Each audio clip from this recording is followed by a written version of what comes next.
throw your drink in your daughter's face. Forgive me, my heart. Edgar's patience was running dry. He had already rejected 3 proposals that evening. How disappointing. I must bid you good night. But the king said that he couldn't wait to see you with a duchess by your side. With all due respect, I'd rather marry my horse than any of you.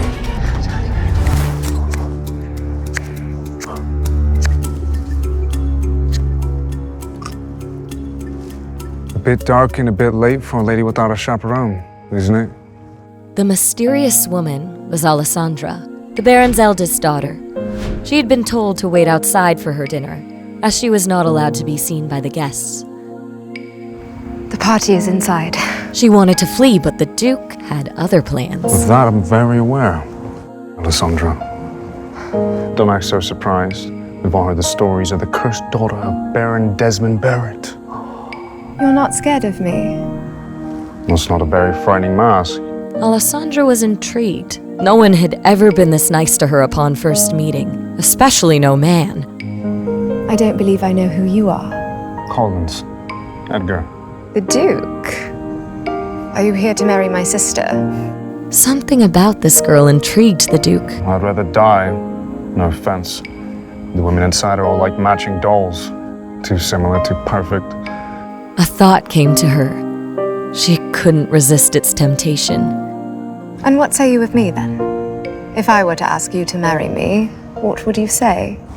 You'd be setting yourself up for a loveless marriage. I have no interest. Is it untrue? Do you not long for a wife? The king has played quite the joke.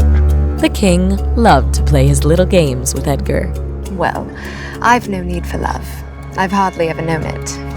All women yearn to be loved. You cannot guarantee me that you will not grow wanting.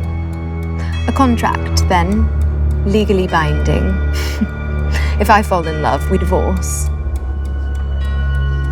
Did your father put you up to this?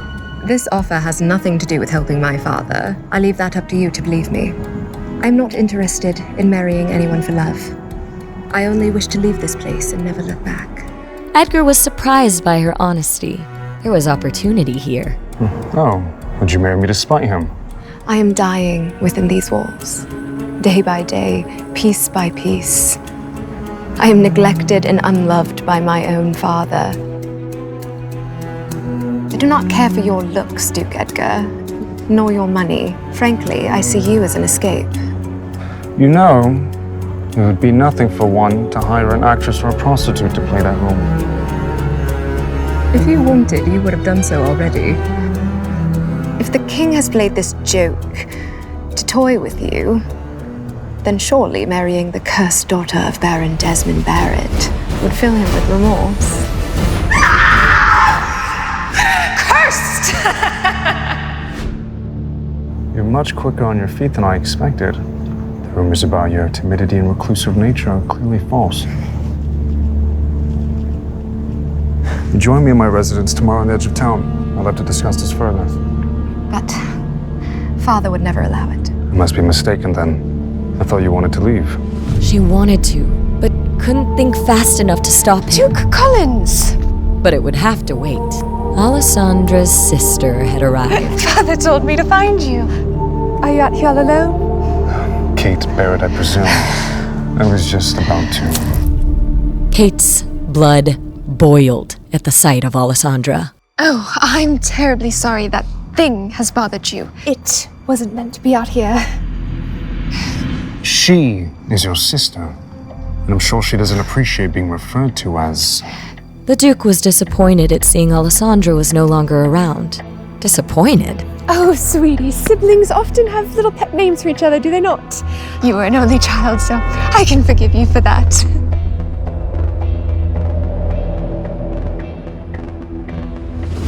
I'm sure that excuse allows you to sleep quite soundly at night. Kate would do anything to make the Duke see she'd make a good wife. Her family had a problem, and he was their best solution. The stories do not do you justice, Duke Collins.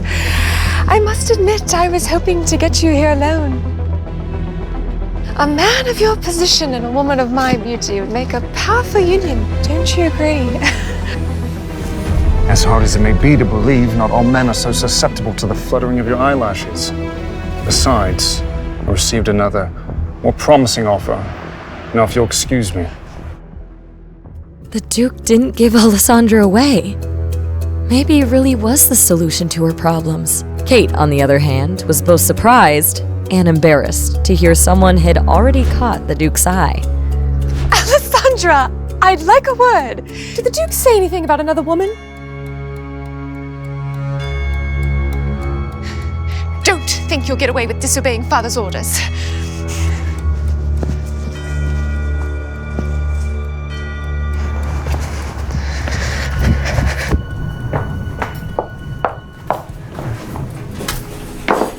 Mario, are you in here? I never received my dinner.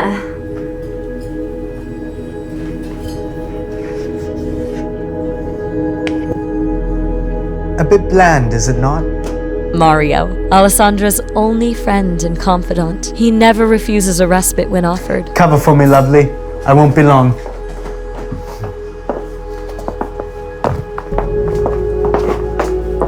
No one came to deliver my food. I was told to wait for it in the garden. In the garden? Who told you that? We were never told to send it here. Alessandra did not like thinking ill of people, but she also distinctly remembered her stepmother promising to inform the kitchen staff. Maybe it just got lost in all the shuffle. Just a month ago, they were laying off half the staff. Now we have this party and there's not enough of us to handle the job. What were they thinking? Haven't you heard? Duke Collins longs for a wife. And my father wants him to marry Kate. So that's the reason. Well, I can only imagine she's driving him mad. I've spoken with him. The Duke? Alessandra? I've heard stories he's killed 14 men in one night. There are also many stories about me as well. Do you believe them? Of course not. I can't tell you what we spoke about, but I will say I am hopeful for some very good news. Is this your new escape plan? For all you know, he's the reason young girls are disappearing.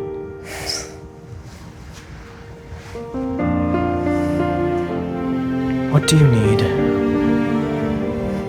The coachman. I am not close with them, but you are.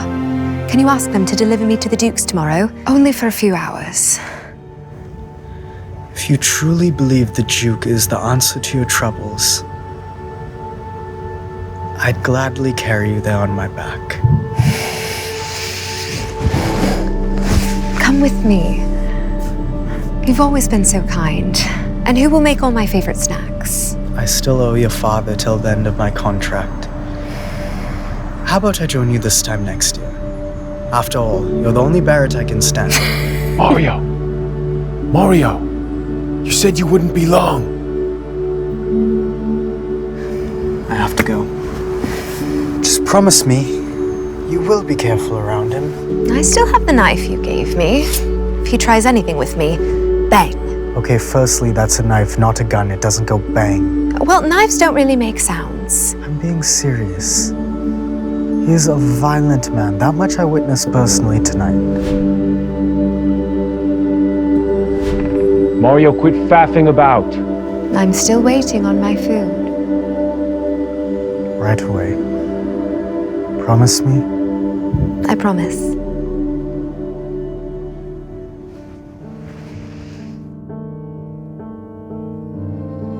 Alessandra listened to the sounds of the party, and she imagined she was among them, drinking, laughing, gossiping, dancing among the music and the food and the friends.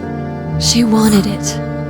All of it. She had it in her mind. She was there. Then she opened her eyes.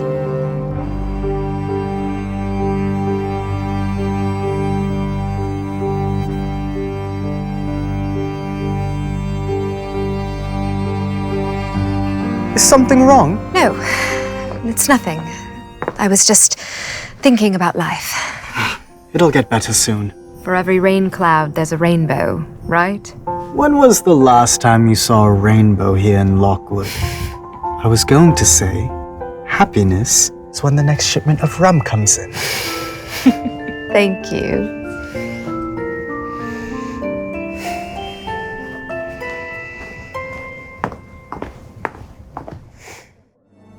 Someday, Alessandra thought.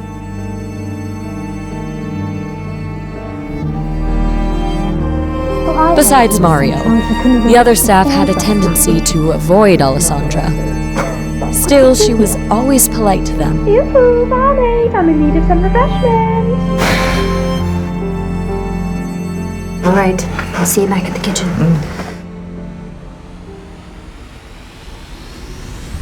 You should be more careful with vulgarity.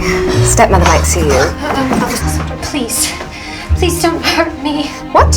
Hurt you? Alessandra knew there were many rumors spread about her. So many, she could hardly keep track of all of them. If you see under my mask, you die. Is that what they told you? Don't believe everything you hear. Please. May I enter my room? Thank you.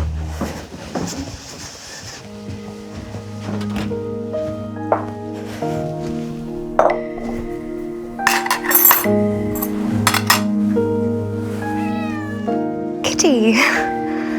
It's just you and I tonight, I'm afraid. Her stepmother would be furious if she knew Alessandra kept a pet. But Kitty was the only thing that Alessandra could truly call hers.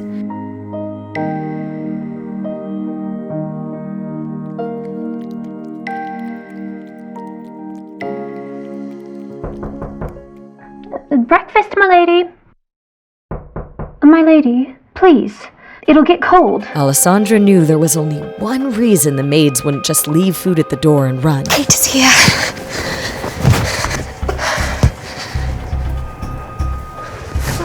I will come back for you later.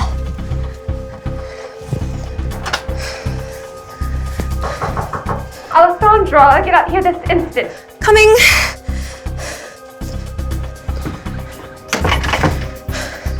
What is it? Good morning, sister. Good morning. Leave us. Did you enjoy yourself last night, Alessandra? Very much so. The music reached my room. Tell me, what was it you were discussing with Duke Collins last night? He scolded me for being unable to recognize someone of his stature, and then you arrived. Is that so? Was there anything else? He spoke briefly of you. What did he say? He pondered aloud, weighed his options. He thought you were pretty, like a doll, I swear. That makes sense. He's playing hard to get. And I suppose there really would be no reason for him to talk to you unless it was about me.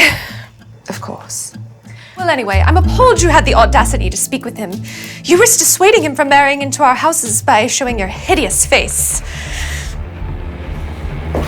Why did you do that? Ah! Stop! Father, it was an accident. As callous as Baron Barrett could be towards his daughter, he did not abide her direct mistreatment. I shall see to her discipline then. Run along. What if I'd taken guests out to the garden? I needed dinner. You want me to starve? Fine, fine. There's absolutely no point scolding you. Whoever didn't bring your food is to blame. I'm sorry about what Kate did to you, but she's just looking out for the family.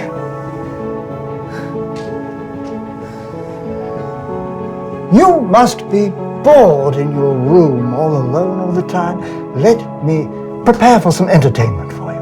Can I take the stagecoach to look for places of interest to paint today? I promise I will not leave the carriage. The Baron understood it was better to allow a pet bird some freedom, so she would not test the limits of her cage. Very well.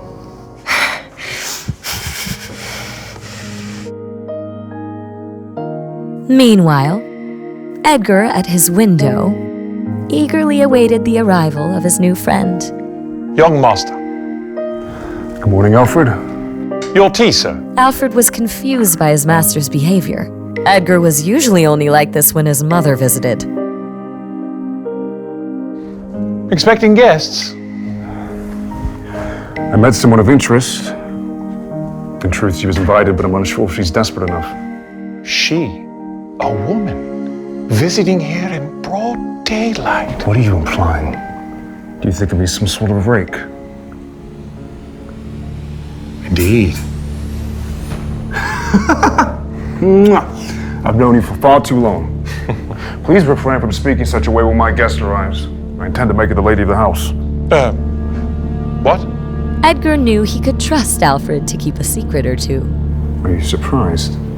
Well, I recall your exact words to the king were, "I'd sooner cut off my own manhood than lose it to a woman." But surely I've misinterpreted your intent. Alfred, I sincerely believe I inherited my dramatic nature from you.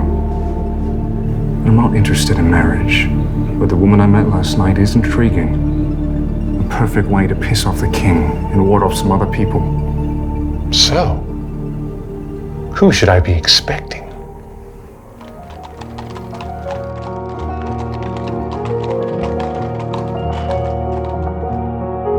Alessandra marveled at the size of the Duke's estate and the beautiful manor at the center of it all that seemed to tower over everything.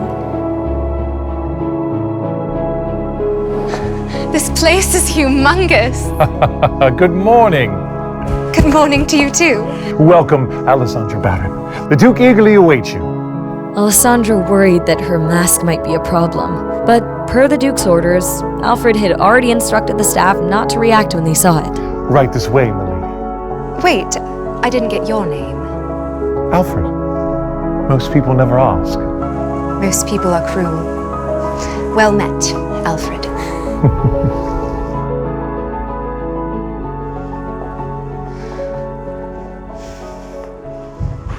As Alessandra entered the Duke's home for the first time, the sheer extravagance of it all took her breath away.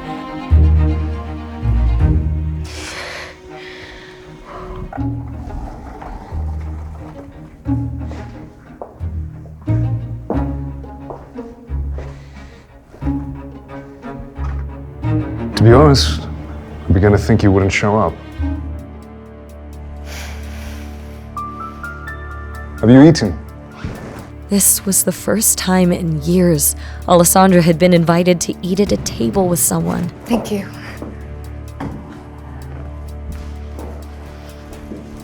So, how did you escape?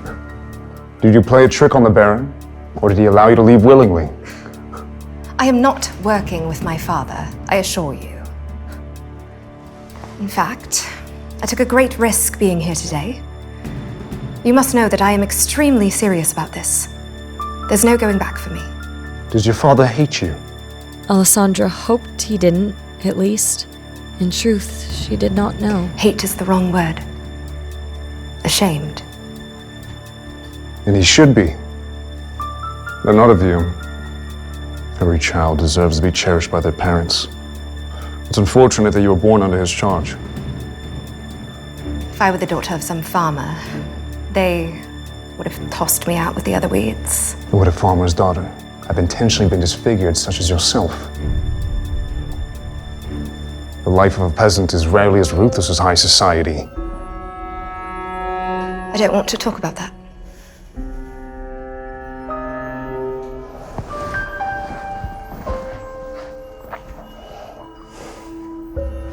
No. Someone must have been very jealous of you, Alessandra. Alessandra couldn't bear to speak. Some truths are far too painful. Let's say I believe you. Why would someone, for their whole life who's been hiding, seek to marry someone who's in the limelight? How does that serve you? Alessandra was fed up that people mistook her kindness for weakness. Truthfully, I did not plan on asking you to marry me. It was a spur-of-the-moment decision. I need an escape plan, and my only option is marriage. I never pictured that person to be quite as grand as you, but you fulfill all the criteria. There are only two things that I considered, Duke Collins. One, you are a notoriously private person, in spite of all the rumors that swirl around you. Secondly, you are quite capable of bringing my family to heel. And how does that benefit me? No one would dare bother a man with a cursed bride, especially one they say can kill with a glance. She was far from that scared girl he met in the garden the night before. I'd love to attend parties, to talk, to laugh, to dance. I'd rather die than live another day in the shadows.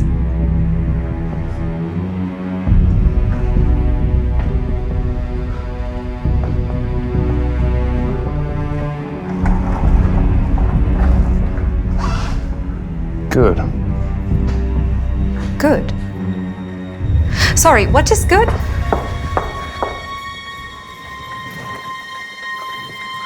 contract needs rules and conditions. Correct? He's writing a contract? Alessandra thought. Isn't this all too easy? What are you waiting for? State your demand.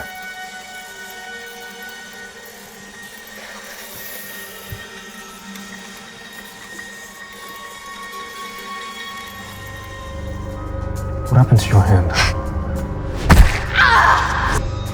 It's nothing. If you were to be my wife, then it is certainly something more. Name the culprit and I shall have them punished. It was an accident. Well, let us be sure that there are no further accidents if you're to live there before we wed. I will certainly try. Well, based on our previous conversation, we are not to fall in love, correct? That, Duke Collins, is a promise I intend to keep. Well, let us hope you're always disagreeable. To be quite frank, you are simply not my type. And what type do you fancy?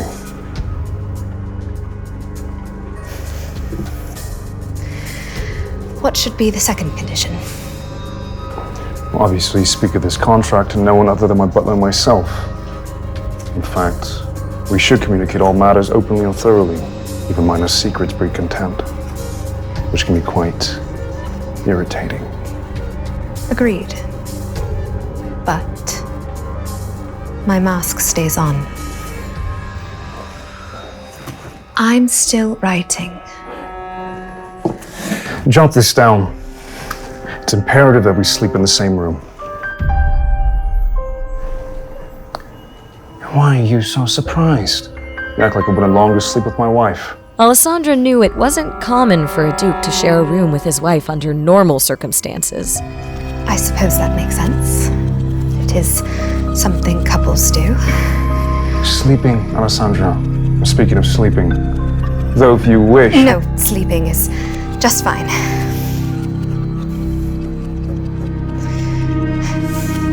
Anything else? I believe we have the basics covered. We should handle the rest later. Don't you wish to add some protections? Some sort of punishment in case one of us violates the terms? There is also no timeline for our wedding plans. My main concern is secrecy. And if you let slip we married under this circumstance, it will ruin your reputation far more than mine. One more thing. We are to be married, henceforth, forever. To have and to hold.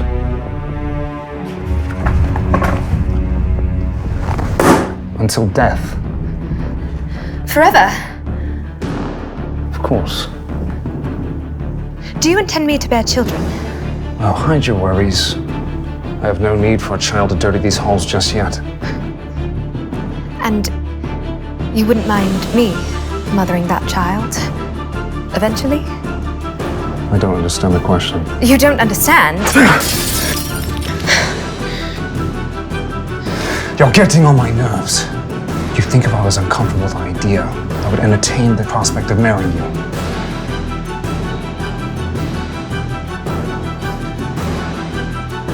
Can we take a walk?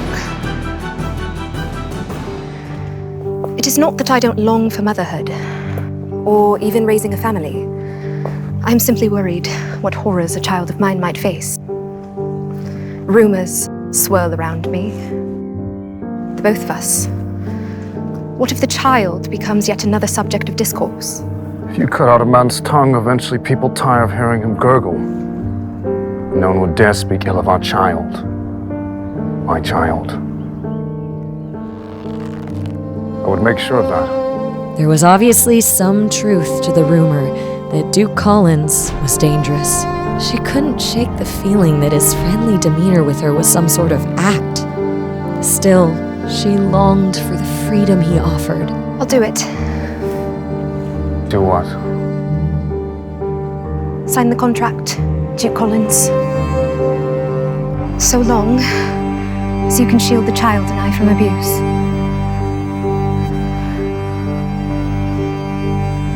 Would you like to live with me till we're wed? I wish you would stop whatever accidents resulted. I appreciate your kindness. And I do believe you can protect me from rumors after our wedding, but... Rumors are such messy things. Especially when they concern our personal lives. Though they often come in handy in my line of work. Line of work? The king enlisted me to investigate certain criminal acts on his behalf. My station gives me a few advantages that a normal constable does not have. Alessandra recalled Mario telling her that Duke Collins had accosted her father over information on the missing women. Is that why you were at the party last night? You were looking for information? Your father enticed me with the prospect. Be nothing to share that I didn't already know. I apologize on behalf of my father. He is quite enthusiastic about you marrying Kate. Likely saw an opportunity to encourage your meeting. As soon as we're wed, your family shall be forbidden from entering my home. I hope you don't mind. She did not.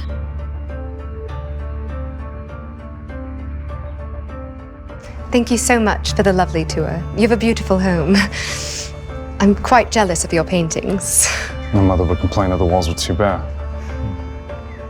Will you paint it yourself? I dabble. She did more than dabble. It was her favorite pastime.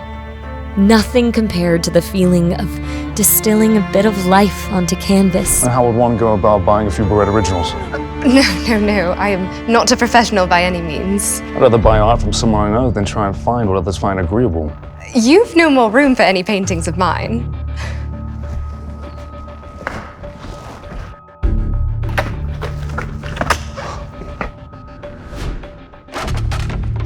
Alfred, take down the ones from the Bloody Dutchman, the Rembrandt. Are you insane? I have consulted a doctor about that. I have a clean bill of health. If you're to live here, then it's very important that you be able to leave your mark on it. I will send you a few pieces. Thank you, Duke Collins. Please, call me Edgar. Thank you, Edgar. Whatever you think is fair, let Alfred know the price. Goodbye, Edgar. Goodbye, Alfred.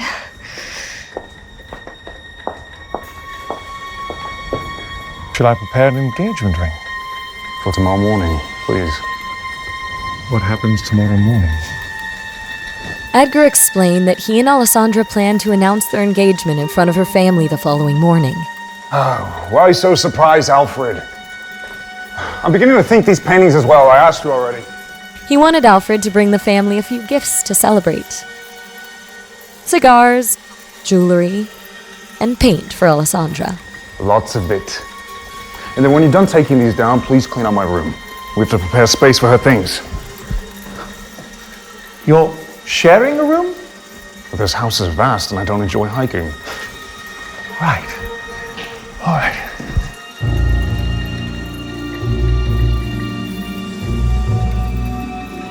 Alessandra felt like she was in a dream. In just a short time, she would be free of her family's abuse. I'm going to marry Duke Collins.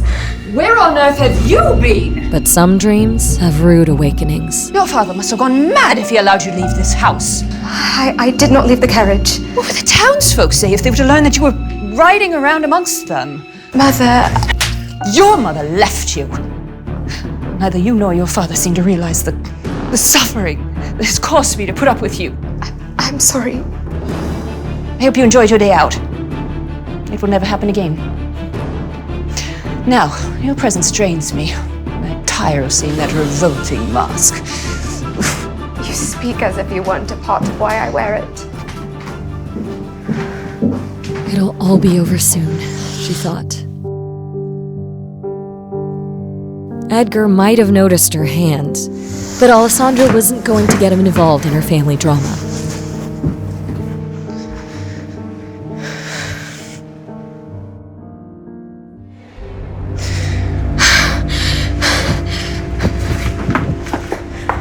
Kate, not one more step.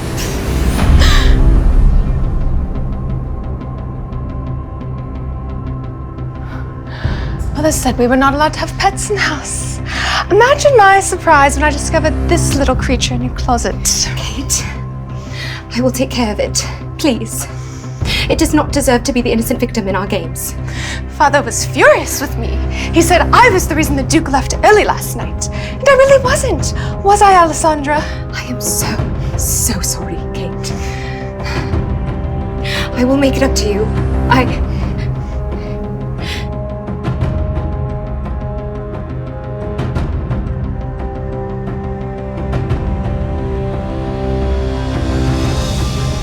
No!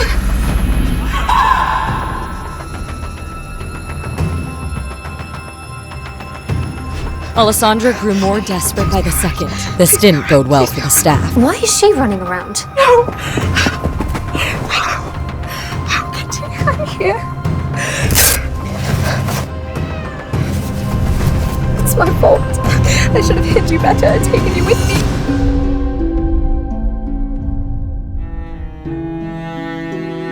Hold on. Has anyone seen my father? Where is he? I need to talk with him. What is all this incessant whining? Have you lost your damn mind? Alessandra knew Katrina would refuse to help save the dying cat. What is that wretched thing? I made it quite clear that I do not want pets in this house. Still, she had to try for Kitty. Please, it is in pain. It needs a doctor. Help me and I swear I will find a new owner. Look, just throw it out. Your daughter did this. For once in your life, hold her accountable for what she has done. Not blame my daughter for your own sins. Do you want to spend another night starving out in the garden? Kate did many horrible things, but in everyone's eyes, she remained an angel, while Alessandra was called a monster. The girl was tired, so very tired. This house is just so frustrating. That does not sound like an apology. You then, take that animal out. Fine, Alessandra thought. If they see me as a monster, so be it. Touch me or this kitten, and I will kill you.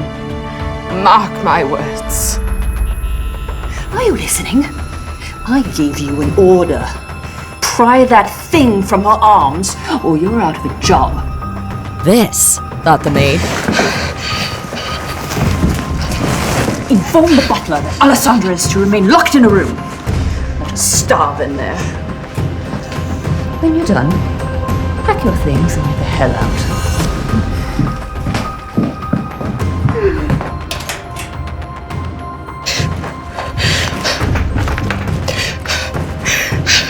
Katrina had granted Alessandra blessing without realizing it. She wanted to care for the kitten without anyone interrupting her. Hold on till tomorrow, little one. He will come for the both of us. Until the Duke arrived the next day, she wanted to be alone.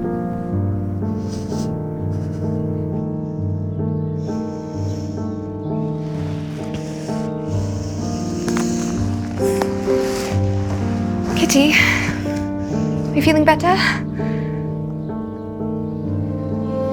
Kitty?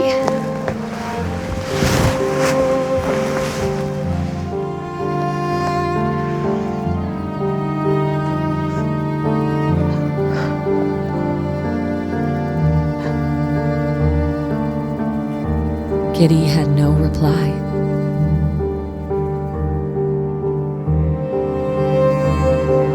Meanwhile, as Alessandra was starving, grieving, and alone, her family enjoyed their morning tea in peace. If Alessandra gets to keep the cat, it's only fair that I have a puppy. Pretty please, Daddy. Not a chance, Princess. But I want it. She gets everything she wants.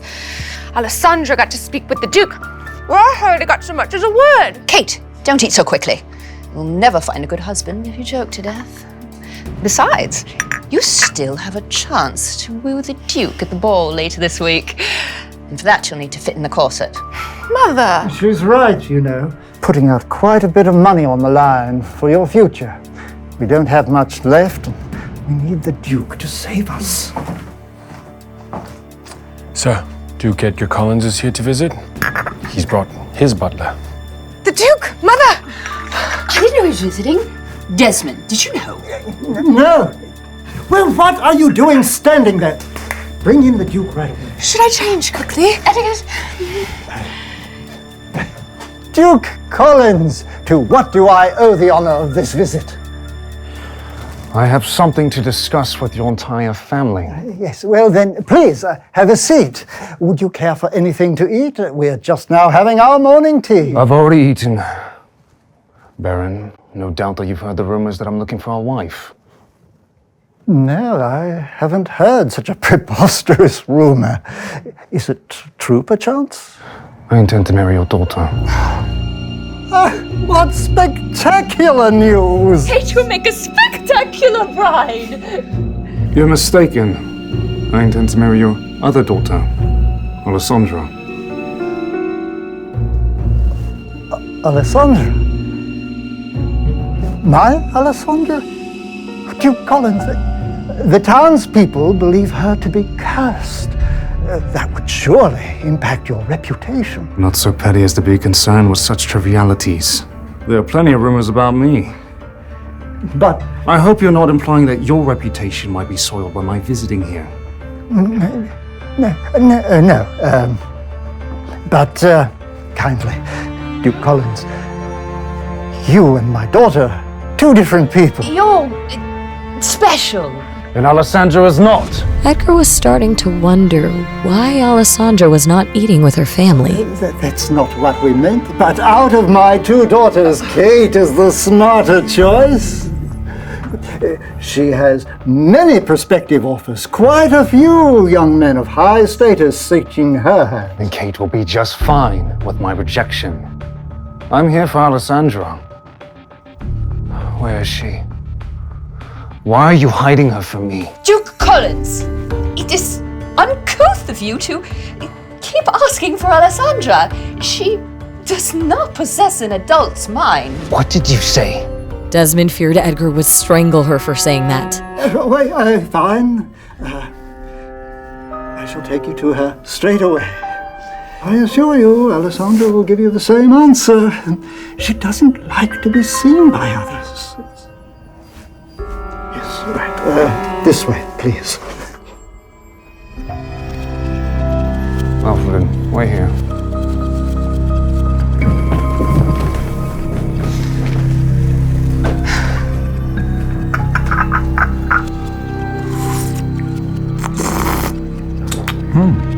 Lovely home.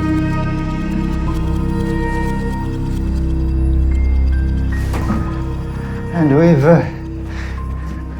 given her the best view in the whole house. Alessandra, we have a guest.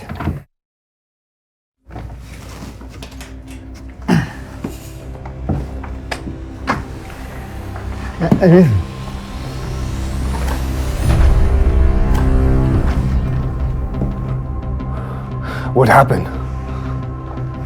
Well, you see, I waited for you. Alessandra, apologize this instant.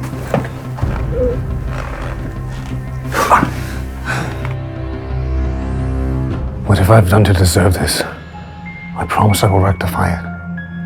Please, tell me. My kitten passed away this morning, and I am confined to my room for punishment. I can't leave to bury it. Why are you here, Duke Collins? Her words said, "Why are you here?" But her eyes said, "Where were you?" I'm here now to ask for your hand. But your family seems to think that's a bad decision. Do you agree?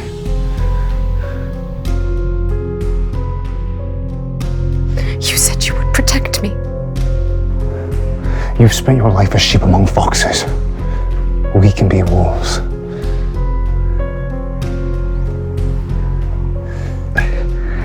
Alessandra, Duke Edgar's no ordinary man. You're not prepared for the demands of high society.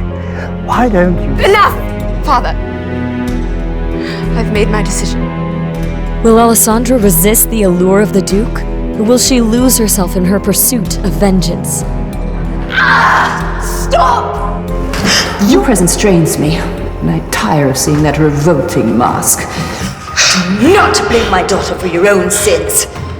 Do you want to spend another night starving out in the garden?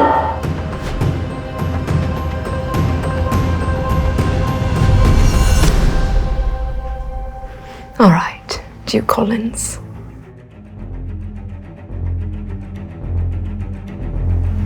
Let us be wolves.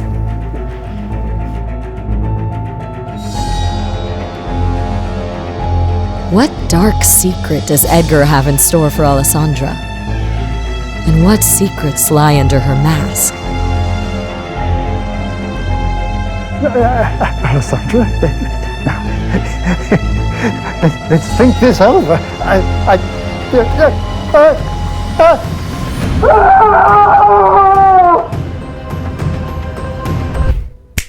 Baron. Edgar snapped his fingers in front of the Baron's face. They had been waiting a good minute or so, watching the Baron just stare at nothing.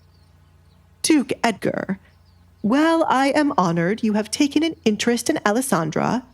As her father, I know what is best for her, and I shall decline your proposal. Again, I suggest you consider my daughter Kate. Alessandra, would you be so kind to step into your room for a moment?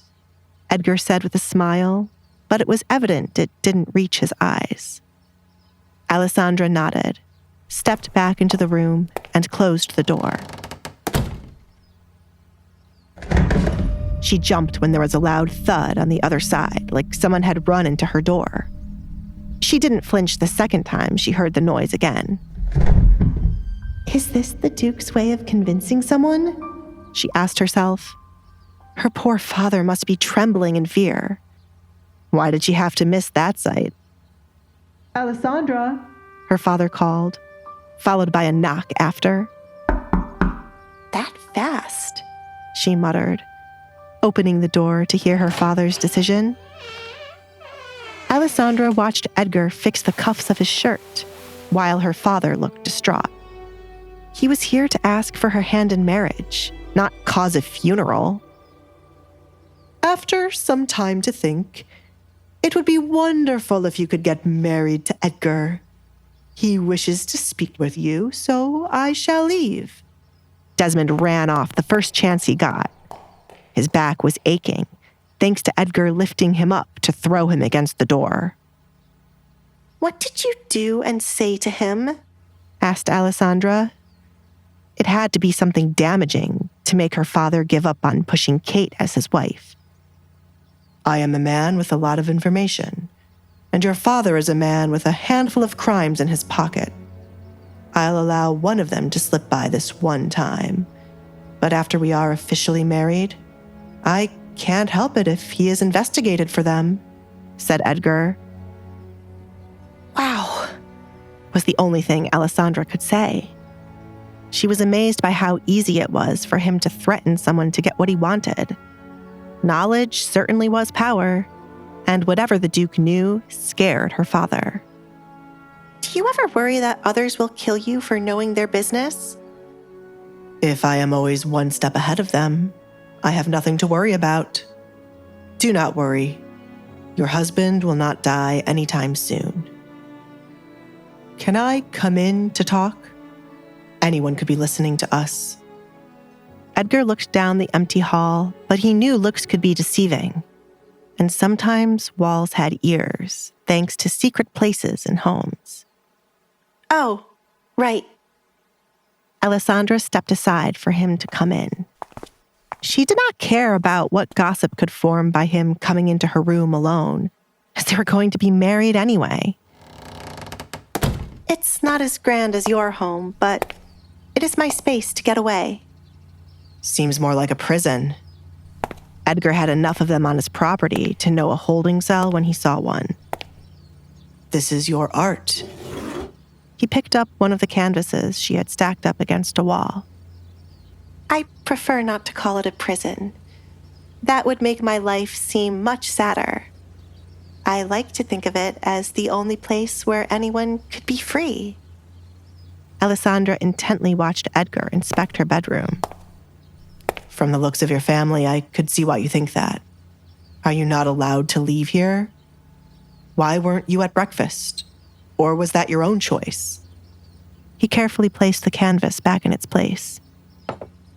I am on punishment, Alessandra said, not keeping what happened a secret.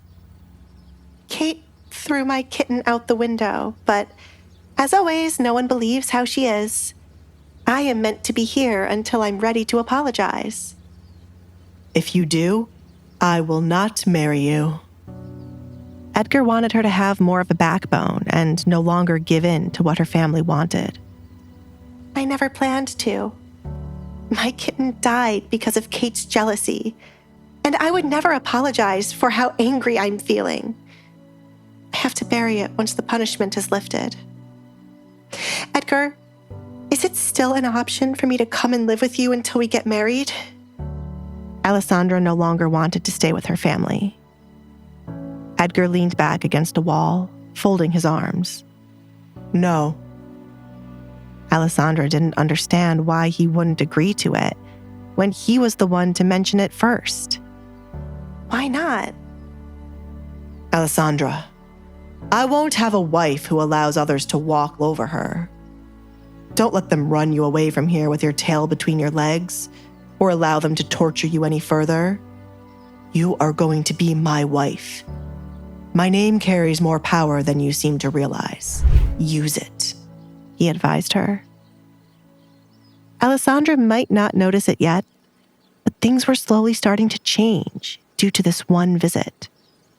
Her family could no longer lay a hand on her because of her soon-to-be husband. I did not want to use your name to deal with my family drama. I just wanted it to be able to leave, Alessandra replied. It would feel wrong. You marrying me is already more than enough. Do not run away from here a coward, Alessandra. Gracefully leave this place with your head up. I don't care how you use my name to torture these people here. Just do it. Stop pretending to be afraid because you think it's safer to cower than to fight back. That act you do ends now. Don't you agree? Edgar extended his hand out for Alessandra to take for them to rejoin her family. Start gaining that confidence you spoke of. There were a lot of things Alessandra wanted to do in her home if she had someone to back her. Not that she did. She almost let the opportunity slip to do as she pleased. Deep down, she was glad the Duke was pushing her in this direction. She was wearing more than one mask in her life. The physical one to hide her face, and the one she used to act timidly in front of her family. One of those masks had to come off today. Yes. She accepted Edgar's hand.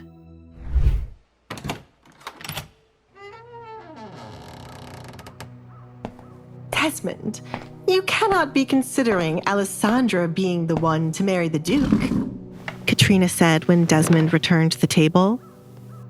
He is hell-bent on marrying Alessandra, and she has agreed. I have no choice but to entertain it. Desmond took up a napkin from the table to clean the sweat dripping from his forehead. He threatened me. Still, we have to think about Kate here. Do you know how embarrassing it will be for her to lose Edgar to Alessandra? For heaven's sake, the girl wears a mask. Has the Duke seen her face? Something isn't right. Katrina couldn't make sense of what was happening.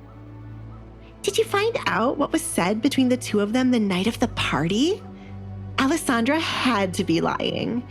She must be threatening the Duke, Kate concluded. It was the only thing making sense to her. Kate, how on earth would Alessandra be able to threaten a man like Edgar when she is always here? Desmond was trying to make sense of the situation, but the theory Kate came up with was ridiculous. I have said many times that man is unpredictable. We will never understand why he picked Alessandra. Father, you can't allow him to marry her. I have worked too hard for a moment like this for it to go to Alessandra. She's only agreeing to this to irk me. I will speak with the Duke. Kate's chair screeched as she stood up. There was no way she would lose to Alessandra again. Speak with me about what? Edgar asked as he entered the dining room, but he was not alone. Alessandra was right beside him, holding his hand as she walked. I'm sure the Baron has told you the good news, that Alessandra and I shall wed soon. Alfred, the gifts? Yes, young master. Alfred moved as quickly as he could to place each of the gifts in front of the 3 family members. There will be more gifts to be delivered here, but this is just a small taste of what is to come. I hope it is to your liking. Do you wish to sit, Alessandra? Edgar pulled out a chair for her. Thank you, Alessandra replied and took a seat in the chair. The first person her eyes went to was Kate, since her sister was the one watching her the most. You have not opened the gift, Kate. You?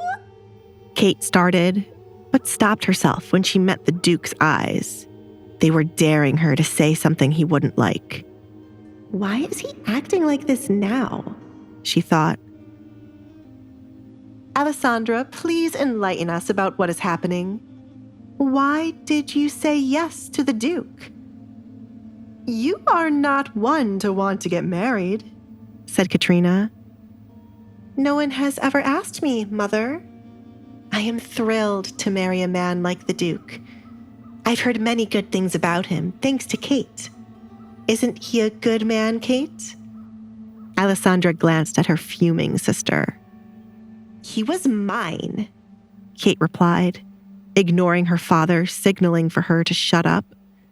She sat back down, unable to stand and watch the Duke be protective of Alessandra. I don't remember ever giving you that idea, Kate. I thought we had gotten rid of the drug which causes one to see things that are not real. Are they still around, Baron? Edgar said as he stood over where Alessandra sat. Of course not. It has been gotten rid of a long time ago. As I recall, you took quite a few of them. I would hate to know your younger daughter has gotten her hands on them. If that is the case, I shall pity her desperate attempts to gain my affection, when I stated I would never have any romantic feelings for her. I can take you to get treated, Edgar offered Kate. Her delusion in thinking they were something more than strangers irked his soul. I would have been able to take you at the same time I would have taken Alessandra's kitten to be healed, but it has unfortunately passed away. To be thrown against something is quite painful. Isn't that right, Baron? Edgar subtly recalled his earlier conversation with the Baron. Yes. Desmond could still feel the pain from being thrown against Alessandra's door by Edgar. No offense, Duke Edgar, but you cannot waltz into our home and get involved with our family issues. You are not married to Alessandra as yet. Whatever happened to the kitten is none of your concern. Alessandra knows there are no pets allowed. Katrina did not want the issue with the kitten discussed, since Kate's name would be mentioned. Forgive me. Alessandra is now my fiancée, and anything that makes her upset concerns me. I care for her so much I could kill anyone who upsets her.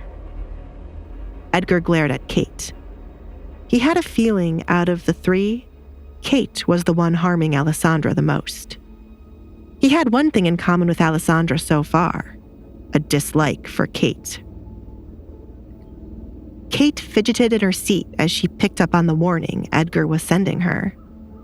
She clenched her fists out of anger under the table, to the point her nails were painfully digging into her skin, but she didn't feel anything. Edgar placed his hand on Alessandra's shoulder for her to start speaking up. I have not eaten yet. Please, set the table for me, Mother, Alessandra said to Katrina. Katrina scoffed, disgusted by Alessandra calling her mother and ordering her to set the table for her. She's finally showing how crazy she is. Katrina bit her tongue to refrain from arguing with Alessandra. The Duke was standing behind Alessandra defensively, like an animal waiting to attack anyone who offended its master. Katrina had many things to say to Alessandra, but she would wait for when the Duke left. Katrina, do it now. Desmond felt like he was the only one seeing the gravity of the situation they were in. The Duke, for some reason, was smitten by Alessandra, which meant they could not trouble his daughter or Edgar might truly kill them. Desmond knew the true face of Edgar Collins, unlike his wife and daughter. The man was merely toying with them right now, but once he got bored, his true personality would show up. Thanks to the punishment, I have not eaten since yesterday morning. You have to hurry before the food becomes cold, Mother. Alessandra made sure to add emphasis to the word mother to get under Katrina's skin. She planned to make this house uncomfortable for the three of them, just as it was for her. I will be back. Katrina suddenly didn't mind leaving, since she needed to grab hold of something to break. Why aren't there maids stationed in the dining room to fetch whatever you need? Asked Edgar. He knew the Baron was running low on funds, but he did not know it was this bad. Why did the idiot just throw a party when he could have used that money to hire more workers or to invest in something? Desmond's forehead continued to sweat as he felt embarrassed. If you had given me a notice you would be arriving, I would have placed the maids in here to serve you and Alessandra well. You're saying I should have given you a heads up so you could place an illusion as if you have many workers? Edgar saw right through Desmond's. Alessandra smiled, enjoying her father being called out and the sight of him unable to talk back to the Duke. She realized now that her father could only pick on those he viewed as beneath him. Alessandra finally saw how pathetic he truly was.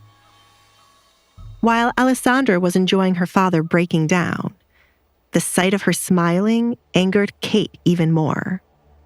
Are you enjoying this, Alessandra? This is ridiculous, Kate scoffed.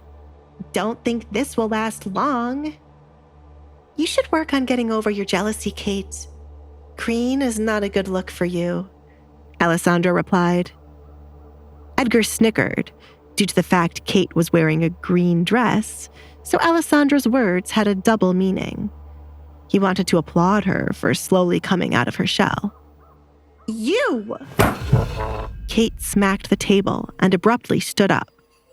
Do you think his interest in you will last long after he sees what is under that mask? Edgar, before you confirm this marriage, shouldn't you take a look at her face? Aren't you curious about what she's hiding? She's truly repulsive once you see it. Shall we show him, Alessandra? Alessandra could not respond to Kate's words. She could not show Edgar her face yet, as she was not that confident. There is no need for me to do that, Edgar answered in place of Alessandra. I have seen her face without the mask before. How dare you stand here and lie about her face to me? Alessandra's eyes went wide upon hearing his confession. She could not place where the Duke would have ever been able to see her face without the mask. She only took it off in her bedroom. Unless he saw her when she was younger, before the accident happened, and she chose to wear a mask. I'm lying about her face? Kate said the words slowly to make sense of them. How on earth could she be lying about how disgusting Alessandra's face was? It led her to believe Edgar had not seen Alessandra's face and was lying to her. I am not the liar here, Edgar. I will excuse you for what you said. As they say, beauty is in the eye of the beholder. You don't seem to have a good eye, Kate. Alessandra's beauty is none of your concern, as you are not the one marrying her. I suggest you either sit back down or leave before you irritate me more than you already have. Edgar, please be kind to my sister. Kate has always liked you, so this will be hard for her to handle. Please understand, Alessandra said, adding salt to Kate's wound. I am the only sane one here. Kate stormed off, tired of trying to be the voice of reason for Edgar. I will speak with her, Desmond said, then scurried off to stop Kate. He felt the need to smack common sense into her since she wasn't using her brain.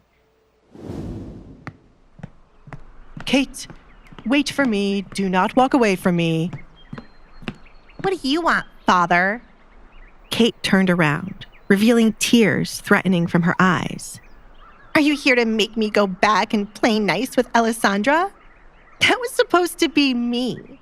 She is stealing my dream, and you were just letting it happen. All for what? A gift? You stupid girl. Do you think I wanted Alessandra to be the one to marry Edgar? I already made a deal for her to marry someone else, and now I am screwed. You have not lost Edgar yet. Desmond looked off to the side, plotting how they would make use of the situation. Kate wiped away a fallen tear, confused as to how she had not lost. He came to ask for her hand in marriage. Kate, it takes a while to plan for a wedding, and there are those moments where the person you are looking to marry can change. Edgar might start off wanting to marry Alessandra, but if you play your cards right, his attention can shift to you. You need to stop acting like a child, he scolded her. Desmond had a full view this morning of why Kate never caught Edgar's interest. She was too impulsive and childish in front of Edgar. She was acting like Edgar was just a random man off the street. When in the presence of the Duke, you must act like a refined lady. Alessandra will be your tool to get close to the Duke. Alessandra is scared of you, so be kind to her in these coming days. If she complains to the Duke about you, he will not want to be around you. Go back there and apologize for what you did to that kitten. Father! Kate exclaimed. It was one thing to play nice with Alessandra, but it was another to have to apologize when Alessandra deserved it. It was just an animal anyway. You! Desmond raised his hand in the air to slap Kate, but stopped himself. Kate, so help me, I will slap you. Do you think you'll get close to Alessandra when she is upset about the kitten? You can't get to the Duke if you don't have a good relationship with her. What matters most now? Your pride? Or letting Edgar slip out of your fingers? Edgar, obviously, Kate muttered, but it still hurt her deeply to have to apologize. My wedding better make everyone jealous of me. She finally agreed to her father's plans. Good. Desmond clapped his hands. We must go back now.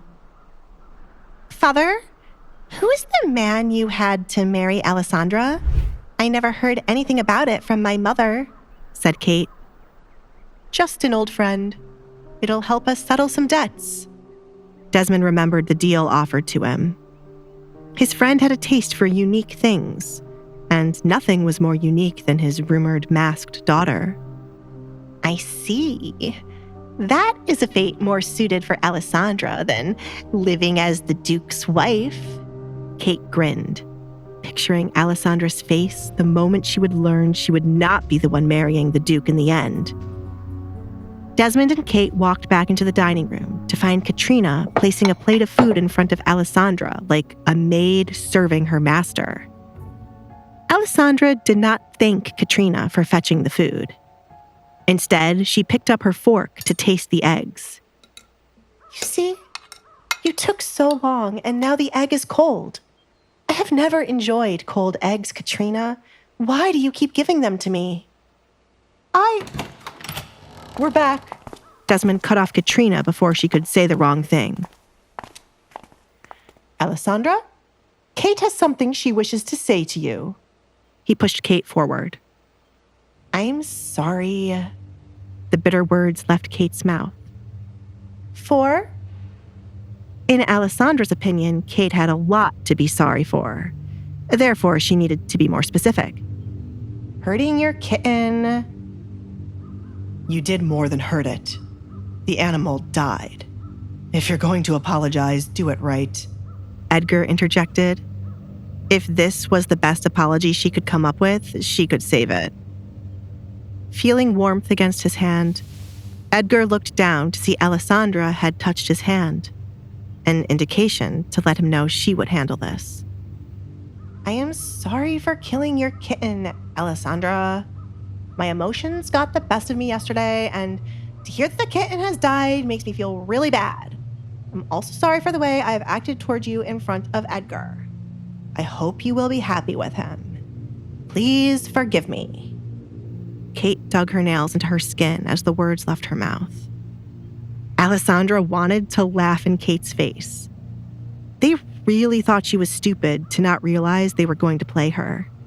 She knew her father and Kate better than they realized, but instead of calling them out, she wanted to have fun. Apology accepted. That's good. Desmond smiled, glad Alessandra was quick to forgive Kate. His daughter was always too kind for her own good. I was not finished, Father. Alessandra looked at her father with clear annoyance written all over her face. Since she has admitted her fault in the matter, she should take responsibility for burying the kitten. Kate is not your maid. Do not take things too far. Katrina tried to step in before Alessandra could make Kate look like a fool. Kate was a baron's daughter, not a maid, and she would be damned if she allowed Kate to dig a grave. It's fine, Mother. It shouldn't be too hard to dig a grave for the kitten. It is my fault after all. Hopefully, with this, we can mend our relationship, Alessandra. Kate held out her hand to call a truce between her and Alessandra. Alessandra merely looked at Kate's hand, not moving to accept it. She had a better idea just from looking at Kate's hand. It was clear Kate never had to lift a finger in her life. I just remembered I heard the gardener below my window saying the shovel we have is broken. Kate retreated her hand, secretly glad the shovel was broken. Too bad. We'll have to wait for a new one to arrive. Not really. The hole wouldn't need to be too big. I remember Katrina making me tend to the garden with nothing but my hands as a punishment. It shouldn't be too hard for you, said Alessandra. Kate scoffed, disgusted by what Alessandra was suggesting. I hope you are not expecting me to dig out a hole with my hands, Alessandra.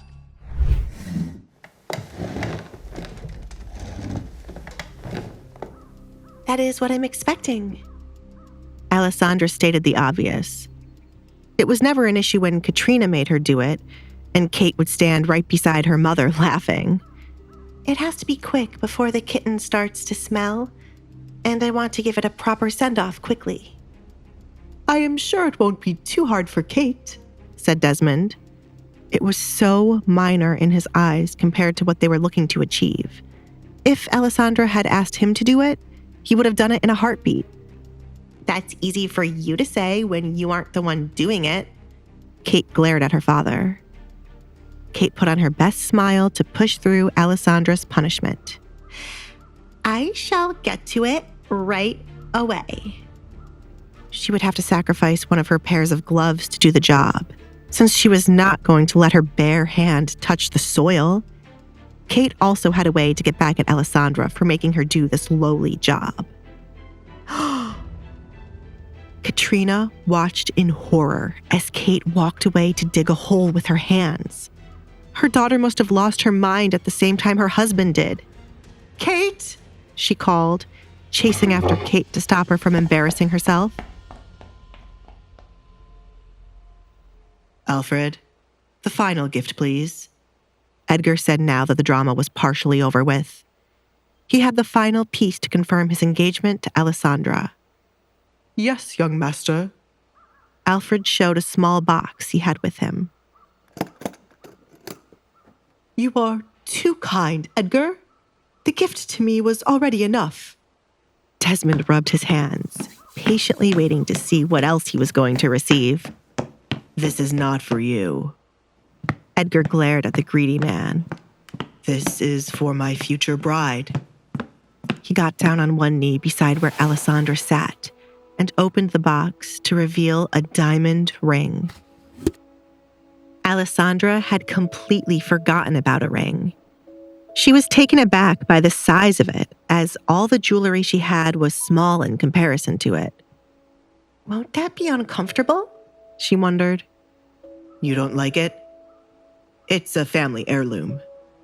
Edgar snapped the box shut after seeing her reaction to the ring. There was no point in giving her something she wouldn't like.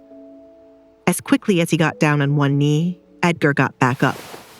I will find you something better by the end of the day. Wait, Desmond stuttered, confused as to why Alessandra didn't like such a big ring. She would probably be wearing their house on her finger. Give her a moment to think, Duke Edgar. She must be in shock at how big, how splendid it is. Well, Edgar waited to hear from Alessandra, but it was clear from her body language she did not like it. Alessandra thought it would be rude of her to not accept the ring he brought to her, but she couldn't imagine walking around with such a large object on her finger. She preferred to be honest with the Duke, and considering he didn't look offended, she knew he wouldn't mind. It is too large, she softly replied. There is nothing as too large, Desmond argued, annoyed by Alessandra's response. This was why he'd rather have Kate be the one marry Edgar. Kate knew the value of material things and how much they mattered. Alessandra was nothing more than a fool. I will find something more suited for you. Edgar dismissed the Baron's comment. There was something too large if Alessandra didn't like it. He made the mistake of not finding something Alessandra would like, instead of giving her what was passed down for generations. The ring he brought was made for a woman long ago and passed down to her children. At some point, one had to consider the woman being proposed to would like a ring made for them, rather than one made for someone else and passed down. When we meet again, I shall place that ring on your finger. Baron, send Alessandra with all her things to start living with me in 2 days' time. I shall have a separate bedroom for her until we are wed, and you have my word I shall not touch her. Alessandra was surprised to hear he wanted her to come live with him in 2 days' time. She'd asked to come live with him while they were in her bedroom, only to be rejected. And now he was saying yes. She could not figure out what Edgar was thinking. What? Desmond asked in belief. It was not in the plan for Alessandra to go live with Edgar. If she did that, there was no way for Kate to be able to interact with him, as Edgar won't casually visit their home. I don't think that's a good idea. What will the people say? It's not the first time a woman has stayed with her future husband until the wedding, and it will not be the last. There is a lot to be planned, and many dinners for Alessandra to attend. I would rather have her next to me than the back and forth. It is nothing to discuss, as it is final, said Edgar. Alfred, prepare the carriage for us to leave. This house is starting to irritate me, Edgar muttered as he started to feel uncomfortable. His hate for the Baron's house did not decrease. Come see me out, he told Alessandra. Excuse me, Father, Alessandra said, stepping up from her seat to walk with the Duke. She held on to Edgar's hand, walking side by side as they followed the butler out while leaving her father in a panic. You can finally breathe now, Edgar said when they got outside, away from prying eyes. Alessandra stumbled as she stepped outside the home and would have fallen if not for Edgar holding on to her. I can't believe I just did that. Her knees had suddenly gone weak as what she did dawned on her. I enjoyed the show, Alessandra. Finally, some good entertainment in the Baron's home. I'd bet it felt really good to speak to them like that, said Edgar. Alessandra's fire had only started to burn, and he would shield her from anyone looking to put it out. He saw something in her today that no one else did. The town had no idea what was coming their way.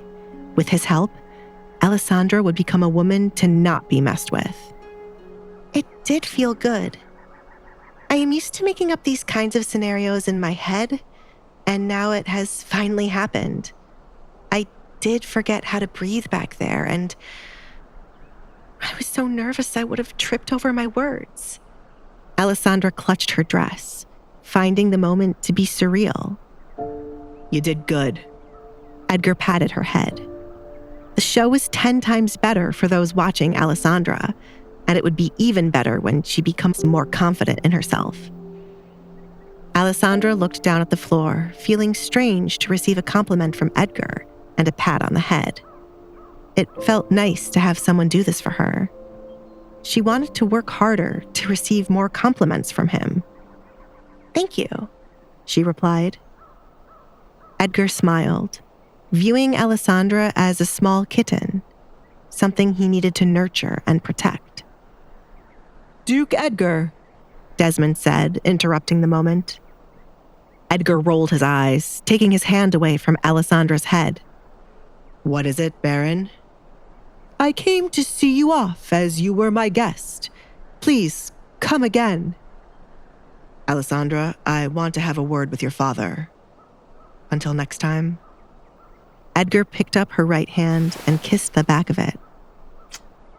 Okay, Alessandra replied, leaving to give the two men some privacy. As she passed by her father, she saw how nervous he became to speak with Edgar all alone. Do not sweat, Baron. I want to have a civil conversation with you. Come closer. Edgar motioned for him to do so. Closer, Baron. Yes. Desmond felt déjà vu at this moment, but Edgar had already gotten what he wanted, which was Alessandra. Therefore, there was no need for him to be attacked again. Edgar, wait, he exclaimed as Edgar's hand grabbed hold of his slender neck. One strand out of place. One cut on her skin, one complaint from her mouth, and I will kill you and your wife. Edgar gripped Desmond's neck tighter for the Baron to understand he wasn't playing around. Treat her well while I'm being nice to you.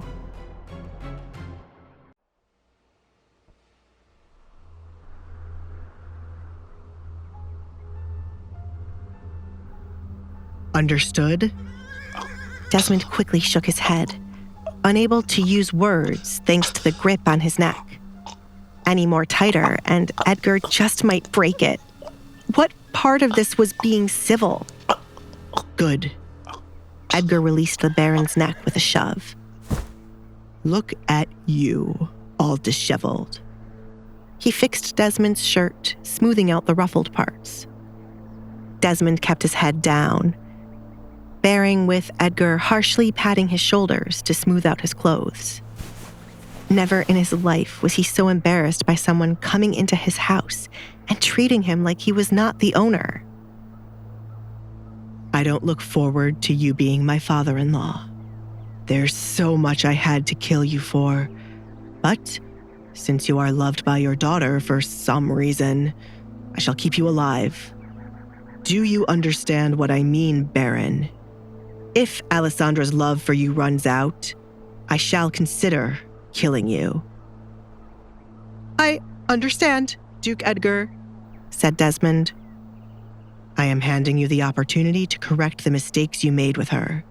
See to it that you do not ruin this for her.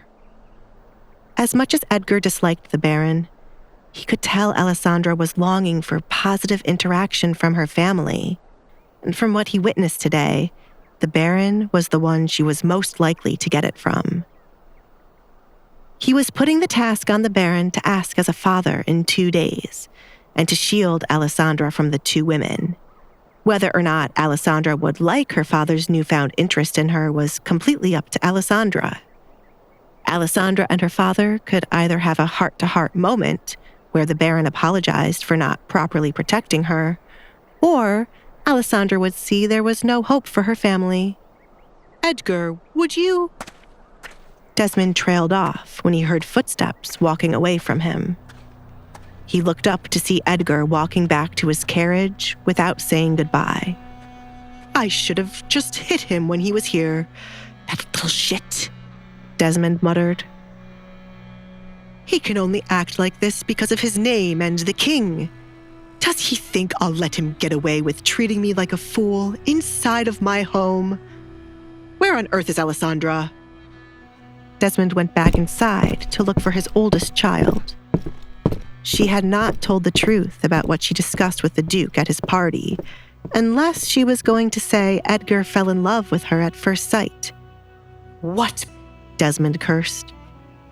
Alessandra wore a mask, covering half of her face.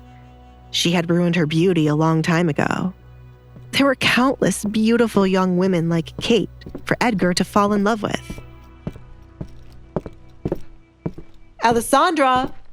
Desmond yelled after finding the dining room to be empty.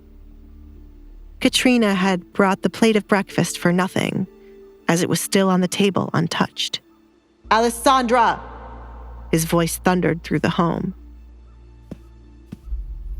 Yes, Father? Alessandra came from the direction of the kitchen. She was going to let Mario give her warm food until she heard her name being called.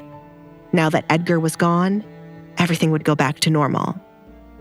Care to explain to me how this union between you and Edgar came about? Do not talk about love at first sight. Am I not beautiful enough for Edgar to fall in love with me at first sight, Father? Remember when I was younger, you would parade me around and show everyone how beautiful I was. Alessandra smiled, remembering the faint memory. That was before... Before this? Alessandra touched her mask.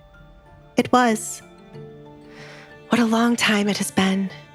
Everything changed after that. You cannot blame me for what happened, said Desmond.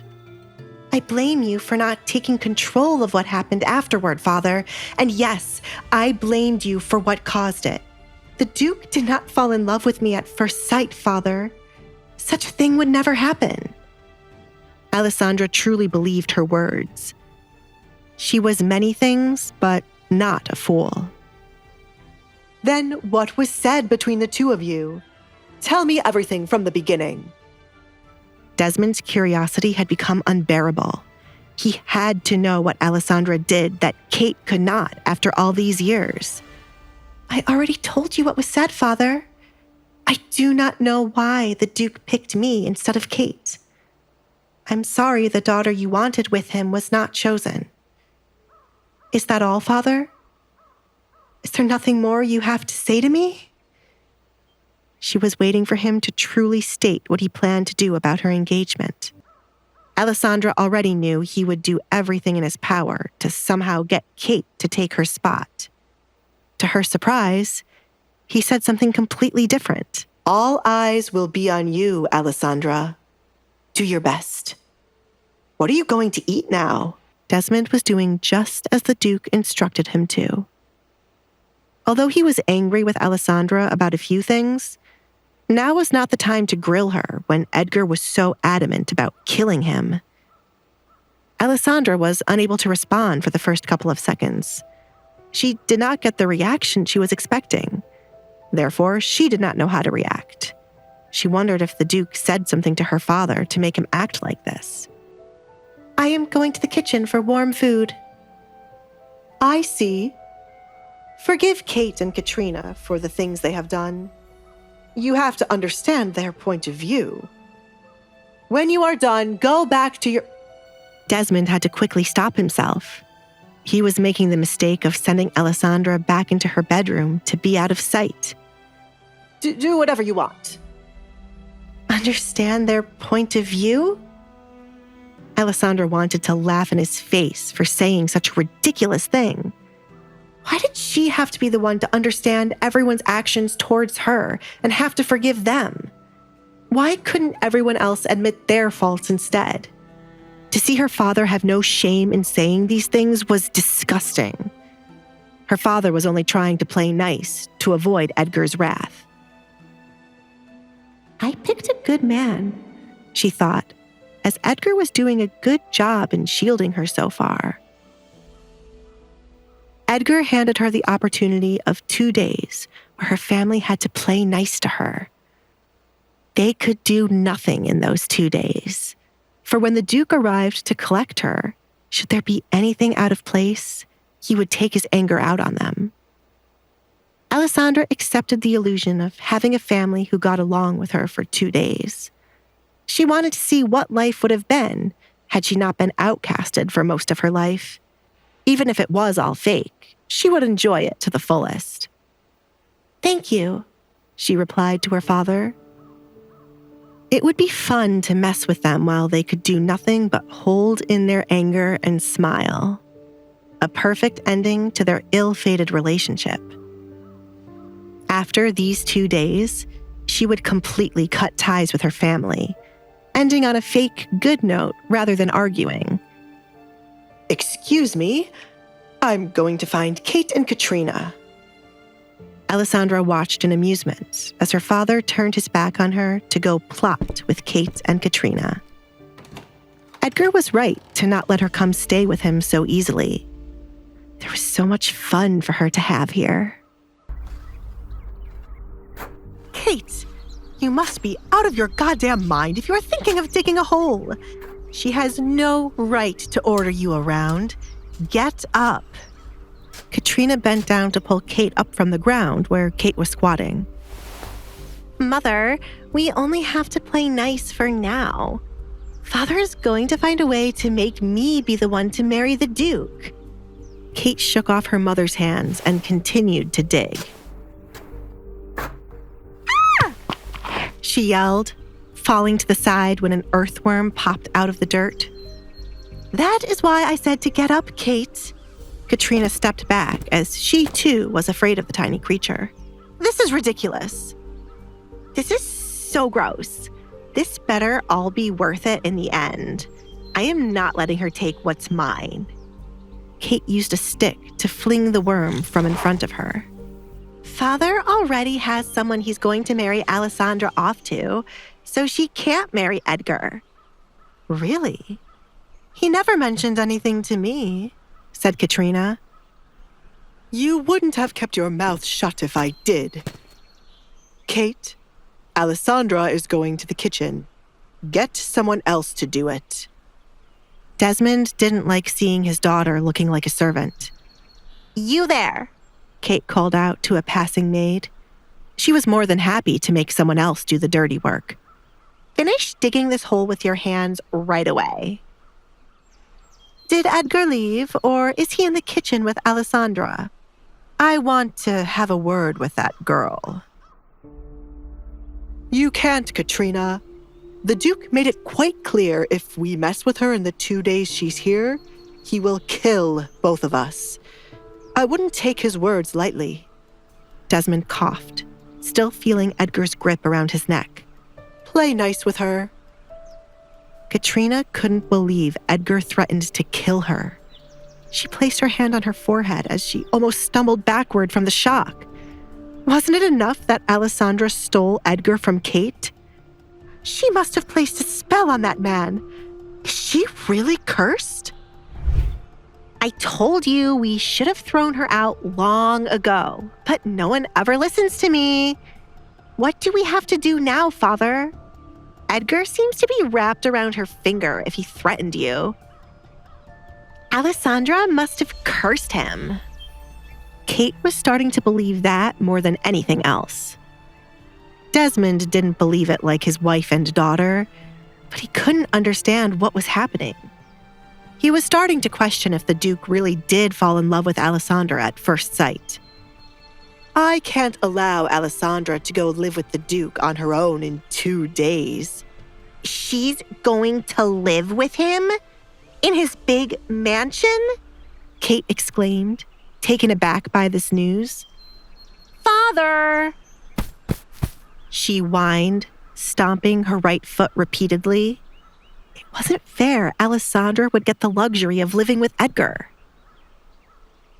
I'm going to send you there with her as an escort. That is the only way I will allow Alessandra to go with him, and it's the only way for you to get close to the Duke. This is your last chance, Kate. If you mess this up, there is nothing else I can do for you. You must seduce Edgar while you're there.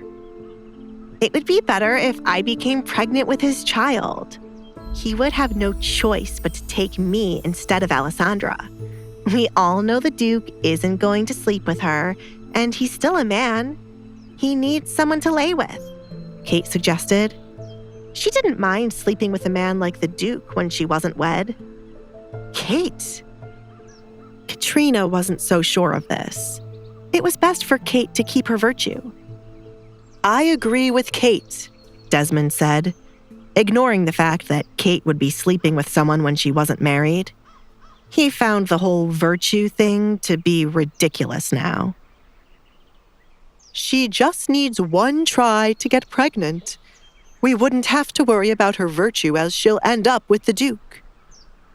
As much as Katrina wanted Kate to be with Edgar, she preferred to continue with the principles she raised Kate with. To only sleep with a man she was married to, or else she would be ruined. Are you sure you can do this, Kate? Of course, Mother. His only other option would be Alessandra. Do you really want her to become the Duchess instead of me? I will seduce the Duke and have his child. It would help if his mother would come around. She likes me. Kate recalled her run-in with the woman.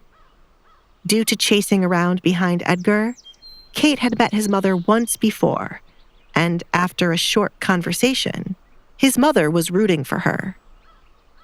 I should start picking out my finest dresses now. Excuse me, Mother, Father. Kate, you have to finish burying the kitten. Don't do anything stupid these 2 days. Desmond was worried for his life and didn't trust Kate to understand the gravity of the situation. Do this first. Let Alessandra know you are done, and then start packing. Yes, Father. I will get the kitten. Kate was so excited to go live with the Duke that she had forgotten her plan to get revenge on Alessandra for making her dig a hole with her bare hands. Kate hurried off to go to Alessandra's room before she would return to her bedroom. The dead kitten wasn't the only thing she was looking to get. There was something else valuable in Alessandra's room that deserved to be buried. Do you really think I would let her get away with stealing what belongs to me? Kate opened the door of what she liked to call the vilest room in the home. It belonged to someone who should never have existed. Oh, that stench is horrible. She covered her nose as the faint scent of something horrible filled her nose. It wasn't hard to guess where the dead animal was. Her room is disgusting. Where the hell is it? Kate opened Alessandra's closet, looking for what she truly came for. Her eyes lit up as she found what she was searching for right away. Why are you holding onto the dress of a woman who ran away and left you here, Alessandra? Kate took out Alessandra's mother's wedding dress from her closet. It was no doubt a beautiful dress, but something like this was not suited for someone as gloomy as Alessandra. Kate was doing her a favor by getting rid of it. It would have been perfect to show Alessandra the dress getting buried, but she was meant to play nice. This took away a piece of the fun, but it still felt good. Kate quickly closed back the closet as she had found it and grabbed the box with the dead kitten. The stench no longer bothered her now that she was going to get her revenge. Kate wrapped the wedding dress around the box as she hurried back outside. Reaching the door leading outside, she peeked outside to make sure her parents weren't still standing where the hole was being dug. They're gone, she smiled. She was glad they had left, or her father would have stopped her from doing this. Kate approached the maid, who was still digging out the hole with her hands, to drop the dress and box into it. Cover that up as fast as you can. But, my lady, this is... What gives you the right to question me? Do as I say, or I shall have you fired. If anyone asks who went to get this box, I shall tell them you did. And what will you say? Kate stepped on the maid's hand, awaiting the obvious answer. I was the one who got it, the maid sobbed. Wonderful. You people do have common sense after all. Now, hurry. Kate stood with her arms folded, excited to see the dress be buried.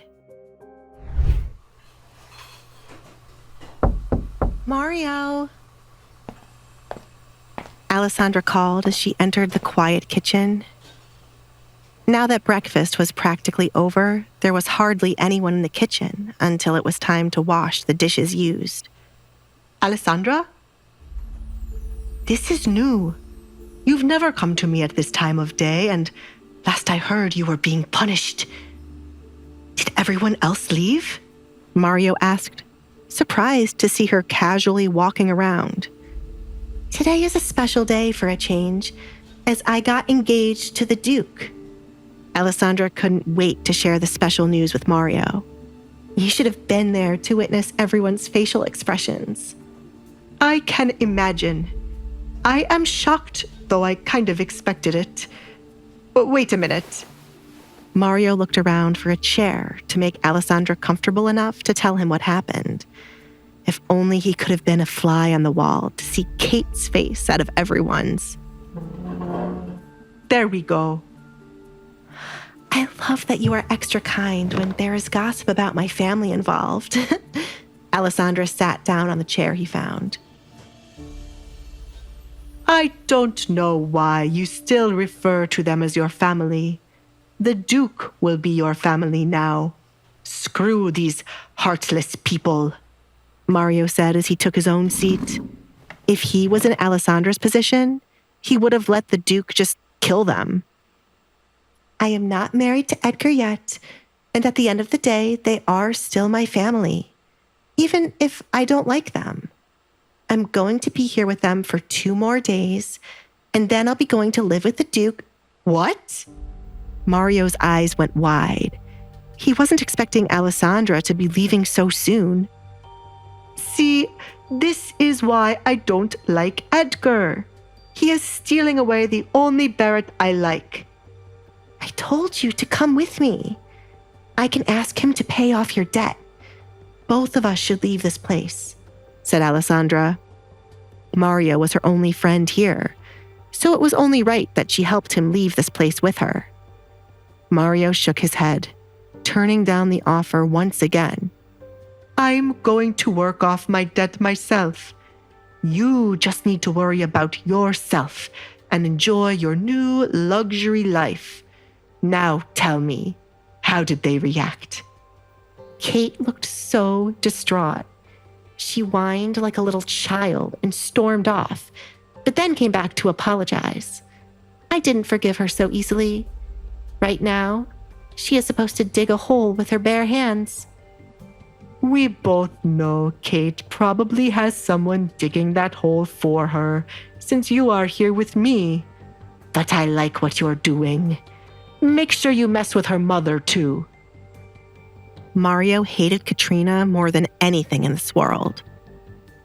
I have a couple of things in mind, but first, breakfast, please? I ordered Katrina to bring me food, but it was... That was for you? She dropped those eggs on the floor and then put them back on the plate. Please tell me you didn't eat any of it because these floors are not clean. Mario wanted to throw up just from thinking about it. Alessandra had a clear flashback of her tasting the eggs. I did eat a tiny bite of it. As bad as that was, it is not the first time she has ever done something to my food. I remember she sent me a plate of nothing but leftovers from their plates to eat. I've experienced every kind of torture here. Mario sat up to cook something for Alessandra. This is why you must never fall for their tricks and be kind to them. Make their lives hell, or I shall never speak to you ever again. Torture the hell out of Kate and Katrina. I plan to, but... No buts, Alessandra. Mario stopped her right in her tracks. She was always too kind for her own good. Mario, the person I have the biggest issue with is neither Kate nor Katrina. It is with my father. He's the one who should have protected me from his second wife, and everyone else who looks at me with disgust because of rumors. He never did anything to help me. Alessandra could not get over her father, looking her in the eye without any shame and saying it was not possible for Edgar to fall in love with her at first sight. How could anyone love her when her father didn't? I have waited so long for my father to come to comfort me, and not once has he ever come to me. It was always Katrina or Kate with a smile on their face before they made my life hell. My father only cares about his money and reputation. I will take what he loves so that he knows what it means to have nothing, Alessandra stated. I feel the need to hug you, Alessandra. But you are now an engaged woman. You are all grown up now, destroying people and shit. Mario understood why her main issue was with her father. Had the Baron put his foot down, his wife and daughter wouldn't have the opportunity to mess with Alessandra. It's still going to be fun to make Katrina and Kate lose their minds. Alessandra had a lot planned for them already. Everything they did to her would be handed back to them. This house will finally be interesting. The food is going to take a minute. Are you going to wait here or go somewhere else? You are practically the lady of the house, with the Duke as your knight in shining armor. The words felt strange to Mario when he said them out loud. I will get a book to read. As much as I enjoy being able to walk around freely, this house is honestly draining, and there's nothing to do. I'll be back. Alessandra sat up to get a book from her bedroom. She also wanted to check on what Kate had done so far. Speak of the devil, and he shall appear, Alessandra muttered as she had not made it far away from the kitchen before running into Kate. Kate, are you done already? Obviously, look at my hands. Kate showed the dirty gloves she wore when she had started to dig. We should be even with this. Kate, I can hardly count how many things you have done to me for us to be even. This is a start for you to make amends with me. Do not think I have forgiven you just because you dug a hole. Alessandra said. Why? I'm trying to be nice to you, Alessandra. We are sisters, and it's about time we start acting like it. You're about to be a married woman. Stop acting like a child. I know you, Kate. I know the real you. And I won't fall for this illusion you and Father are creating, like you're trying to be nice to me. Save your breath and energy.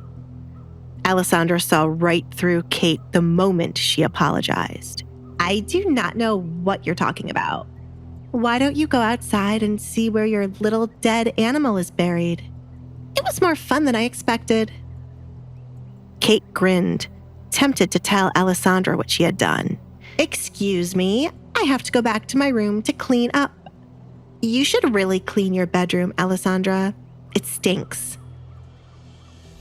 Alessandra grabbed Kate's arm, preventing her from leaving. What did you do, Kate? Do not touch me, Alessandra. I am being nice right now. Kate shoved Alessandra's hand away. If you knew me well, you would know not to play with me. As I said, I am going to my room to get cleaned up. Are you going to stand here or check on my hard work? You. Alessandra clenched her fists, tempted to slap Kate, but held herself back. She did not want to resort to violence like Kate always did. Instead, she left to go outside to see what Kate had done. Her father was stupid to think Kate could play nice with anyone. Kate had no idea what it meant to be nice. Alessandra prayed Kate had not disrespected the kitten further after she had already killed it. Coming across the hallway leading down to her room or to go outside, Alessandra found her door ajar, meaning someone had been in it. She made the decision to check on her bedroom first. Alessandra cautiously walked up to the door and slowly pushed it all the way open, but found nothing out of place at first glance. The box with the kitten was gone, which meant Kate took it. Alessandra knew there had to be either something wrong with her bedroom or where the kitten was buried, based on how happy Kate was. Alessandra continued to look around her bedroom, still finding it to be as she left it. Her canvases were as she left them.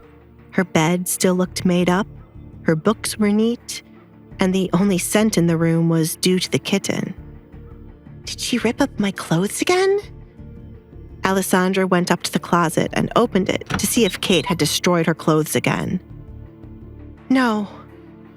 She instantly knew what was missing as soon as she opened the closet doors. Her mother's dress was front and center in her closet, after she had been thinking of getting married recently. It was one of the few things she had that had belonged to her mother. Alessandra did not know whether to laugh or cry about the situation, but one thing for sure, she regretted not slapping Kate when they were face to face. Alessandra felt the need to break something to release the anger she felt, but instead of doing so, she decided to take that anger out on Kate. Alessandra dragged her feet to her window, where the barn was in perfect view. If she mentions a word of this to Father, then I'm screwed.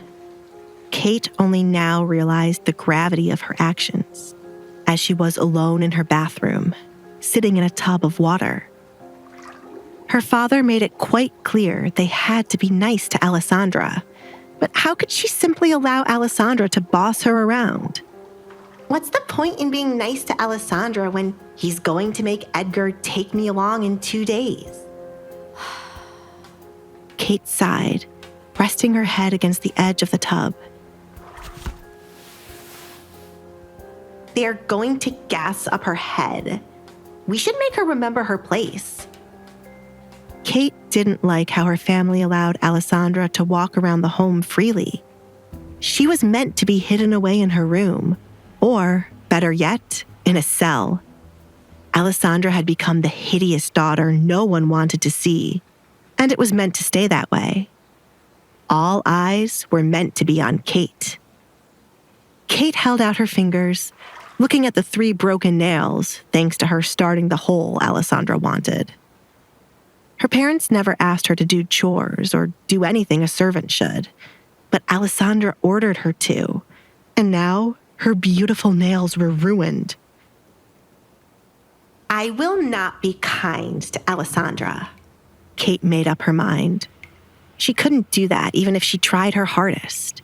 She hated Alessandra to the moon and back. I'm going to make her regret having Edgar propose to her. I should make a cell and throw her in it to never see the light of day. You cannot go in there. Kate glanced at her bathroom door, confused by the sudden ruckus. Her personal maid knew not to interrupt or let anyone in while she was bathing. Suddenly, the bathroom door swung open, but Kate had not seen the person yet. Have you lost your mind? Alessandra? Kate sat up when Alessandra stepped into her view with a bucket in her hand. What is that awful smell? Kate covered her nose as an awful smell filled her bathroom. It was much worse than the dead kitten.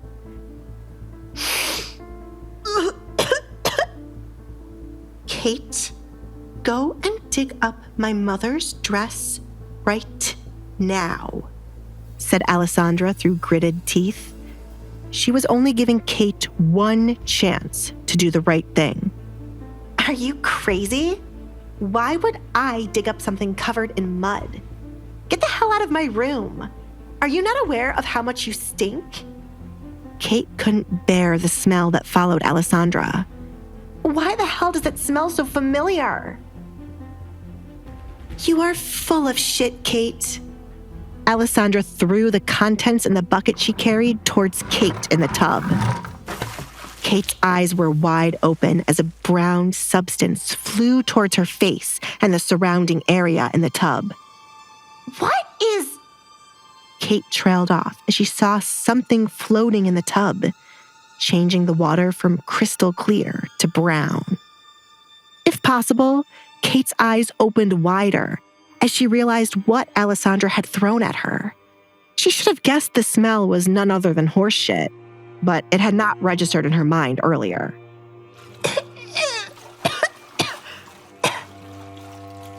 Kate tried to scramble out of the tub to get away from the shit floating around, even though her head was already covered in it.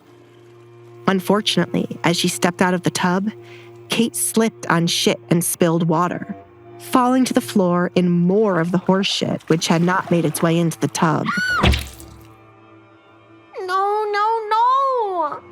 Kate started to freak out even more as her leg was now covered in shit. She almost hurled, disgusted by the sight and smell of it. It suits your personality, Kate. Did you honestly think I would let you get away with ruining my mother's dress? You have to be the crazy one, Alessandra said, walking to the sink to turn on the water while Kate began to have a breakdown. Alessandra placed the bucket in the sink to let it fill up halfway while she swirled it around to mix up the remaining pieces of shit with the fresh water. Get this off of me! Kate cried as she grabbed a cloth to start wiping it off. She quickly rubbed off the shit from her face, hands, and her hair, but the scent was something she could not easily get rid of. It felt like she had it in her mouth, and each time she swallowed, she could taste it. I'm going to kill you for this. Kate screamed when Alessandra threw the second batch on her. As it was more water now, some of it made its way into Kate's mouth as it was open while she was talking. It was the final straw for Kate, making her throw up right on the floor.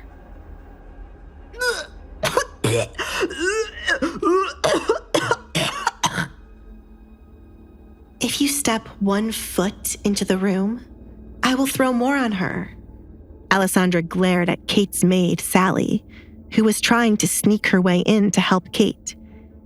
You deserve every moment of this, Kate. You are disgusting and full of shit. I was wrong when I said my issue was just with my father. I was being too kind to Kate, Alessandra said to herself. She was glad to have realized her mistake early on. Alessandra didn't want to just mess with Kate for these 2 days. She wanted to ruin her life. I will make sure we are even, Kate. I will repay what you started to do to my face. I will make it so that you will have no choice but to wear a mask, and I will steal your happiness from you. Do you think I'm afraid of you? Kate wiped away traces of vomit from her mouth. Do you think you scare me? No, but you have always been jealous of me, Kate. You can never handle attention not being on you, and this dangerous jealousy started when we were younger. Alessandra stooped down to Kate's level. You should have been angry at our father for always having a favorite. A perfect daughter he could always use. Kate scoffed, offended by Alessandra's words. There was nothing to be jealous of when it came to Alessandra. Why would I be jealous of you? I am beautiful, smart, wanted by all men. You try so hard to forget the past, Kate. A time when you were in my shadow as father paraded me around. We could have been good sisters had you not fed into your jealousy. I tried so many times to forgive you, as you were merely wishing to have father's attention on you, but you are beyond forgiving.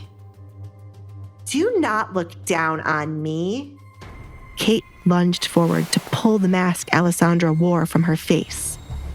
It was easy for Alessandra to talk when her face was hidden. Alessandra almost stumbled forward due to the mask being roughly pulled away from her face. As Alessandra looked up to get the mask back from Kate's hands, Kate chuckled, seeing the scars were still evident. You are still hideous, Kate said in triumph. Alessandra had no place to talk about anyone being jealous of her when her face was horrible. I would hide my face from the world if I were you too. Kate flinched, moving the mask further away when she thought Alessandra was trying to reach for it. But to her surprise, Alessandra pushed her. Thanks to how Kate was sitting, Alessandra was able to push Kate backward with only one hand, and then grab both of Kate's hands to pin her down against the wet floor. The back of Kate's body would be covered in what was left on the floor. Kate struggled to get out of Alessandra's grasp and used her feet to try to kick Alessandra off of her, but it did not work. Get off of me! Sally, help me right now! Kate yelled to the maid. One day, your face will share the same fate as mine, Kate. I'm going to make sure you wish you were dead, just like I once did. Always remember, your actions are responsible for the woman I shall become. Be prepared, Kate. I'm done with being too nice, Alessandra warned her.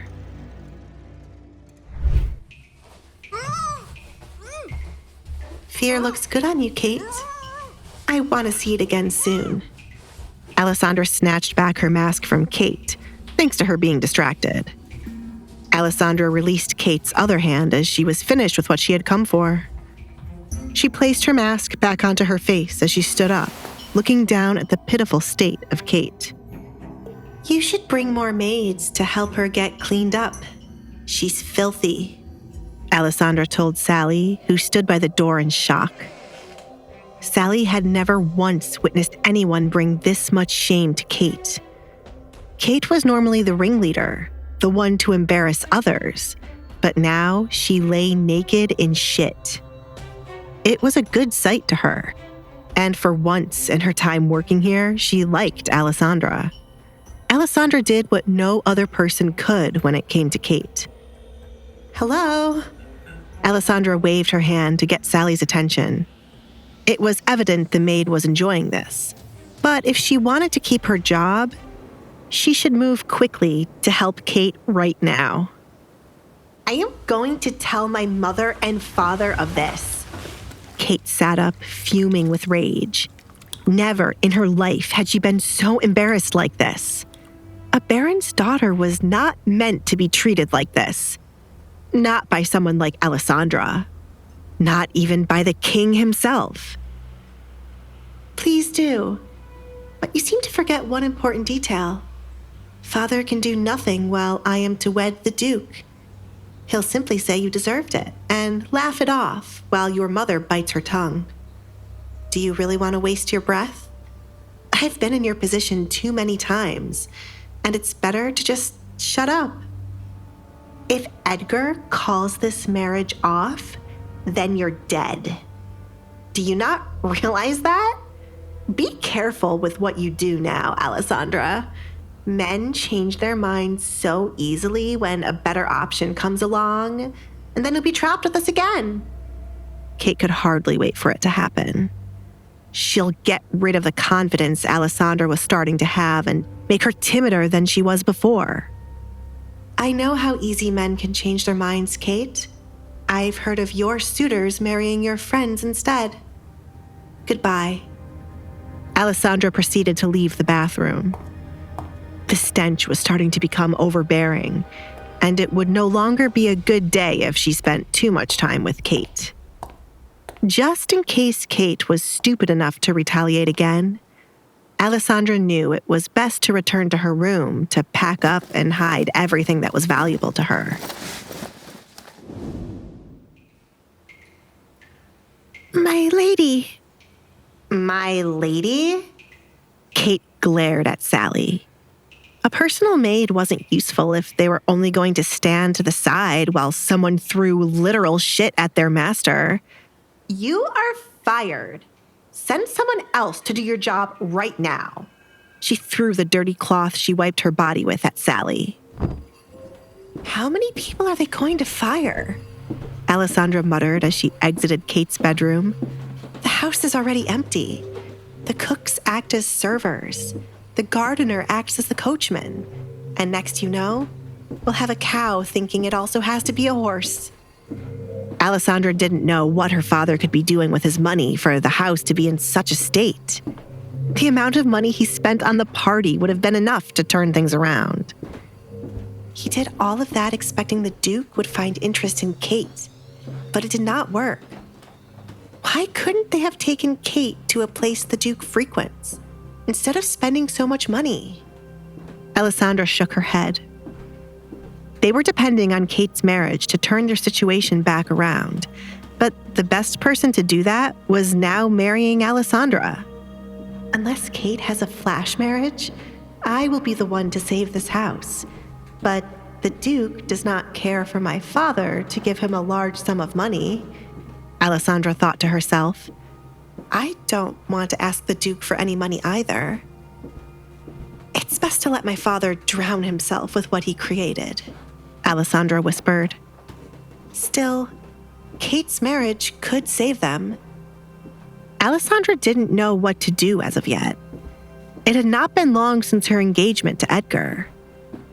It's better to take time to plan rather than rush things. It would be better to slowly ruin them than to get it over quickly. To ruin them quickly would not be satisfying enough for Alessandra. Reaching the hall leading to her bedroom, Alessandra decided to go outside to check where Kate had buried the kitten and her mother's dress. It wasn't hard to find the spot, as it was the only patch of dirt piled up outside like an anthill. Alessandra stared down at the hole in which her mother's dress was buried. She was tempted to dig it up, but if she did, Kate would have won. Getting down on her knees to dig back up the hole after making Kate do it would make Kate happy. I'm sorry, Mother. Alessandra apologized as she made the decision to leave the dress as it was. It is with the kitten who kept me company while you were away. This might be better than me wearing it. If you ever return and wish to have it, I shall dig it up myself and place it back into your hands. I have some of your belongings saved for when you return, so I can give them back to you. If you can't return for me, return for your belongings. When I do give them back to you, you should apologize for leaving me here with my father. You should have a good explanation for why you ran away and left your daughter here, or I shall ruin you along with my father. Alessandra never forgave her mother for leaving her while she ran away from her marriage.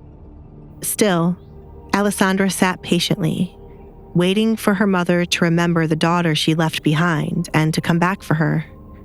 She wanted to hear what excuse her mother would have and how she would make up for it. It's unfair for me to have two bad parents, Mother. I'm putting faith in you to return and ask for forgiveness. The world cannot hate me so much to put me through this. I hope that you are still alive and return quickly, said Alessandra. Alessandra would never go looking for her mother. Instead, she had a date on which she would stop caring, and should her mother ever appear before her, she would be nothing more than a stranger.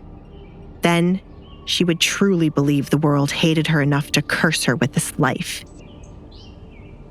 Where the hell is she? Alessandra looked up at the sound of Katrina's angry voice. You! Katrina exclaimed when she caught sight of Alessandra outside. She leaned her upper body out a window to get a better view of Alessandra. What on earth did you do to my daughter?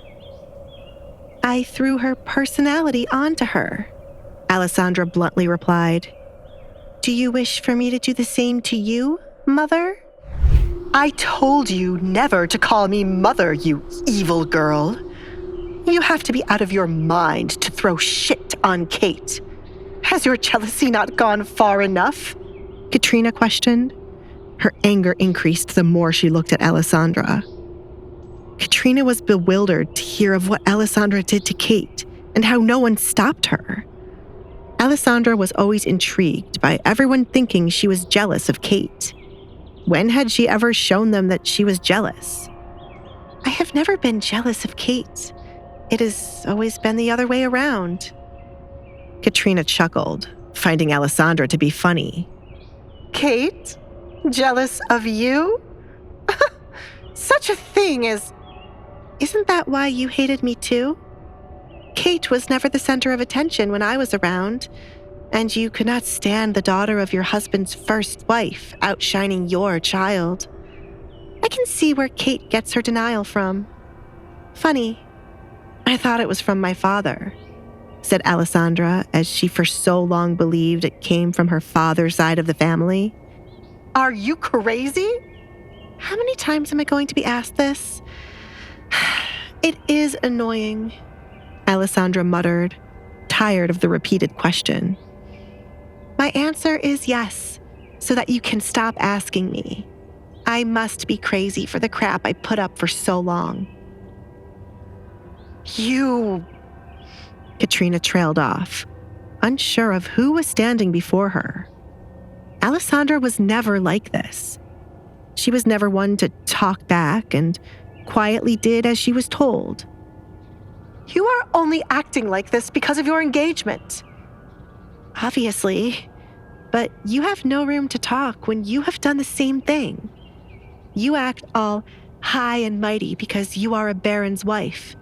From your attitude, you would think you married the king. My father is not that great for you to act this way, Alessandra honestly stated. Her father's reputation slowly decreased throughout the years, and many of his high-status friends were hardly around. He was lucky to still have connections with the king. I suppose his wealth will make him great in your eyes, though these days, his wealth is not like what it used to be. I wonder what he's spending all his income on for our house to be in such a state. That's something to add to the list. In this house, the Baron thinks he is the king. Hilarious. Alessandra chuckled, finding their house to be backward. Maybe I should think I am a bird, and then I could fly away. Alessandra humored herself.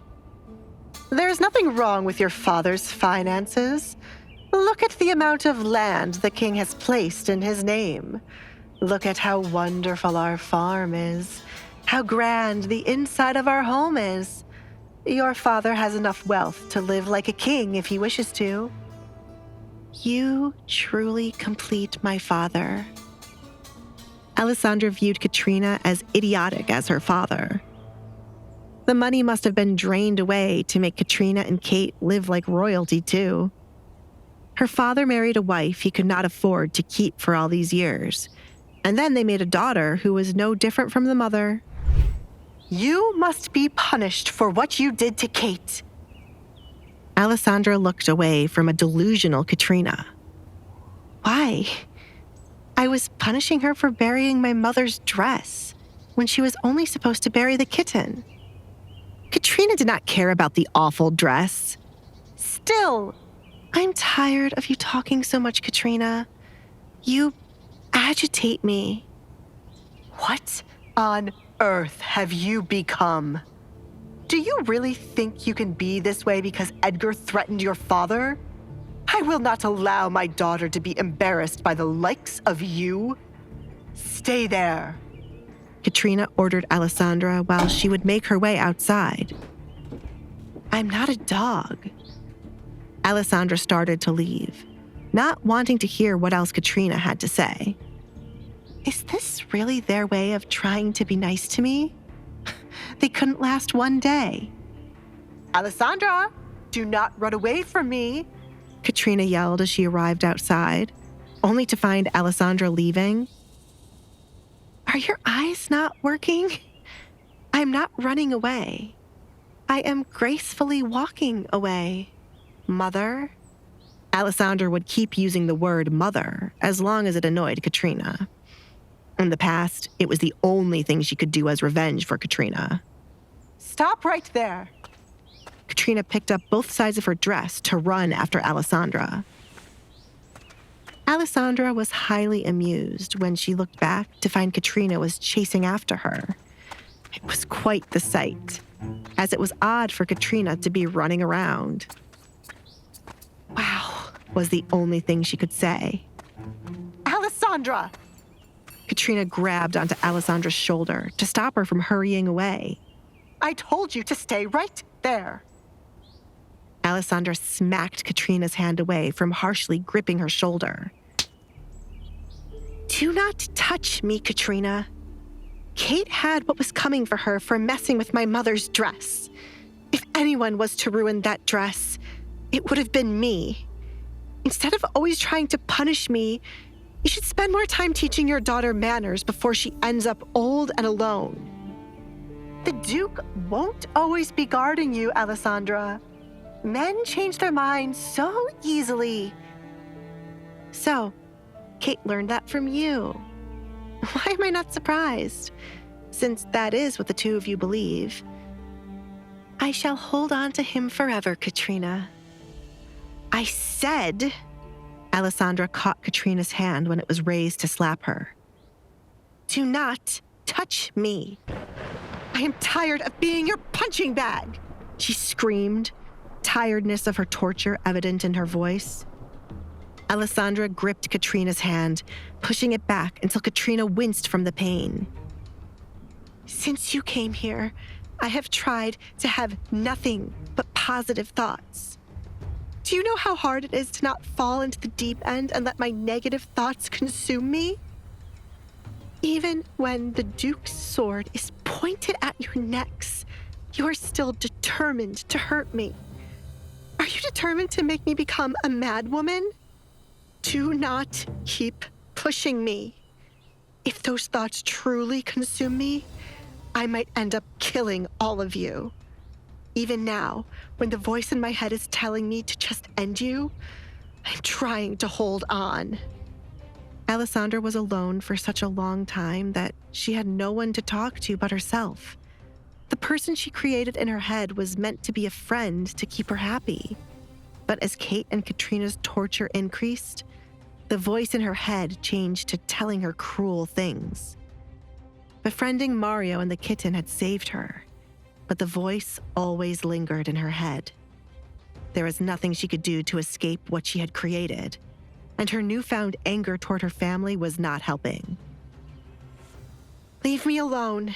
Alessandra released Katrina's hand. Her other hand twitched at the thought of pushing Katrina down and repeatedly beating her with a stick, just as Katrina had once done to her. "You've tortured me for many years, Katrina. Sit quietly while I do the same to you." Alessandra left Katrina alone so that the woman could choose her next move carefully. Katrina could either chase after her again, but face retaliation far worse than what Alessandra had just done to Kate, or walk away and endure what was to come. Alessandra was satisfied with not hearing Katrina following behind her. However, she stumbled the moment she entered the house and gripped her head from a pain building up.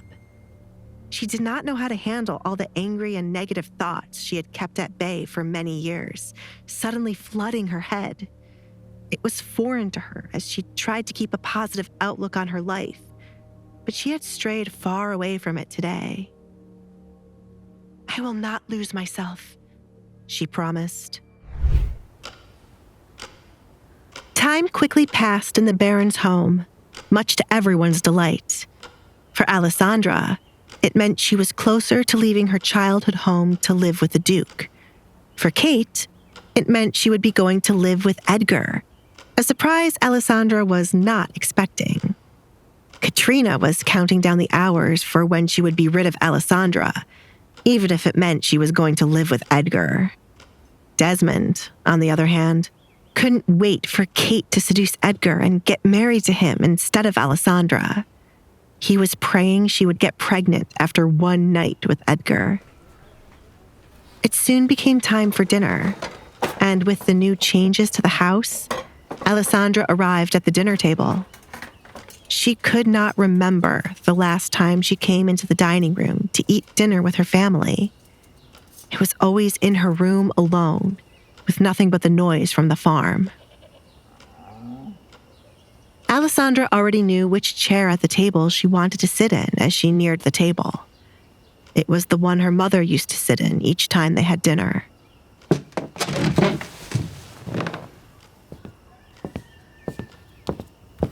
Alessandra? The butler, James, stopped in his tracks as he entered the dining room to find Alessandra sitting at the head of the table. In his absence, he learned that Alessandra had been proposed to by the Duke, and now she was able to roam around the home as she pleased. Even though Alessandra was engaged to the Duke, James knew Katrina wouldn't be happy to see Alessandra sitting there, so he proceeded to make her move. My lady, it would be best for you to sit elsewhere. Perhaps here. He approached the table to pull out another chair. Alessandra looked up at the butler and the seat he was holding out for her. "I prefer the one I am in. Why do you think I sat here?" "But..." "I am not moving." Alessandra stood firm on where she wanted to sit. "You should finish setting the table before the others arrive, rather than wasting my time." James was at a loss for words, with Alessandra not moving. It was already odd enough for her to be seated at the table, but now the way she acted was different. "Katrina will not allow you to sit there." He switched his tone to something more gentle. He was merely looking out for Alessandra. "I have a feeling she won't mind. Can I get a glass of water when you go back to the kitchen? The pitchers here are empty." Alessandra was parched after spending the remainder of the day cleaning out her bedroom to get rid of the stench from the dead kitten and starting to pack up her belongings. Due to her not owning many things, by tomorrow morning she would be finished with her packing. James placed down the last utensils on the table and straightened them out. He made sure each time the family gathered to eat, the table would be pure perfection. "I will bring a pitcher for you, Alessandra." He bowed, then left. Alessandra tapped her finger on the table to pass the time. Sitting at the table did not feel as good as it once did. Then she started to wonder, was sitting at the table ever a good experience? She enjoyed her time with her mother while they ate, but eventually, her parents would start to argue. It was not as good as she believed it to be as a child now that she was older. This house has always been toxic, but as a child, I thought that was what happiness meant, Alessandra muttered, leaning back in her chair as her past memories became depressing. She started to think about what else she thought was good as a child, but now that she was older, it certainly wasn't good. This house has so much negative energy. It deserves to just be burned down. You really are taking this too far. Kate strutted into the dining room like a new person. It was as if her earlier encounter with Alessandra never happened. And do as you please, Alessandra. The higher you climb, the further you fall when this blows up in your face. Alessandra was surprised Kate didn't curse or scream at her for what she had done with the horse shit. That wouldn't have been enough to stop Kate's antics. I hope you always remember that thanks to the little stunt you pulled today, someone got fired. You should take responsibility. Sally was crying her eyes out. Kate took a seat far away from Alessandra on the other side of the table. She didn't trust Alessandra would not throw something else on her. I did not fire her. You did, Kate. Yet again, you pushed the blame for your antics onto me. When are you going to stop? Do I need to visit your bedroom again? Alessandra taunted Kate with what she did earlier.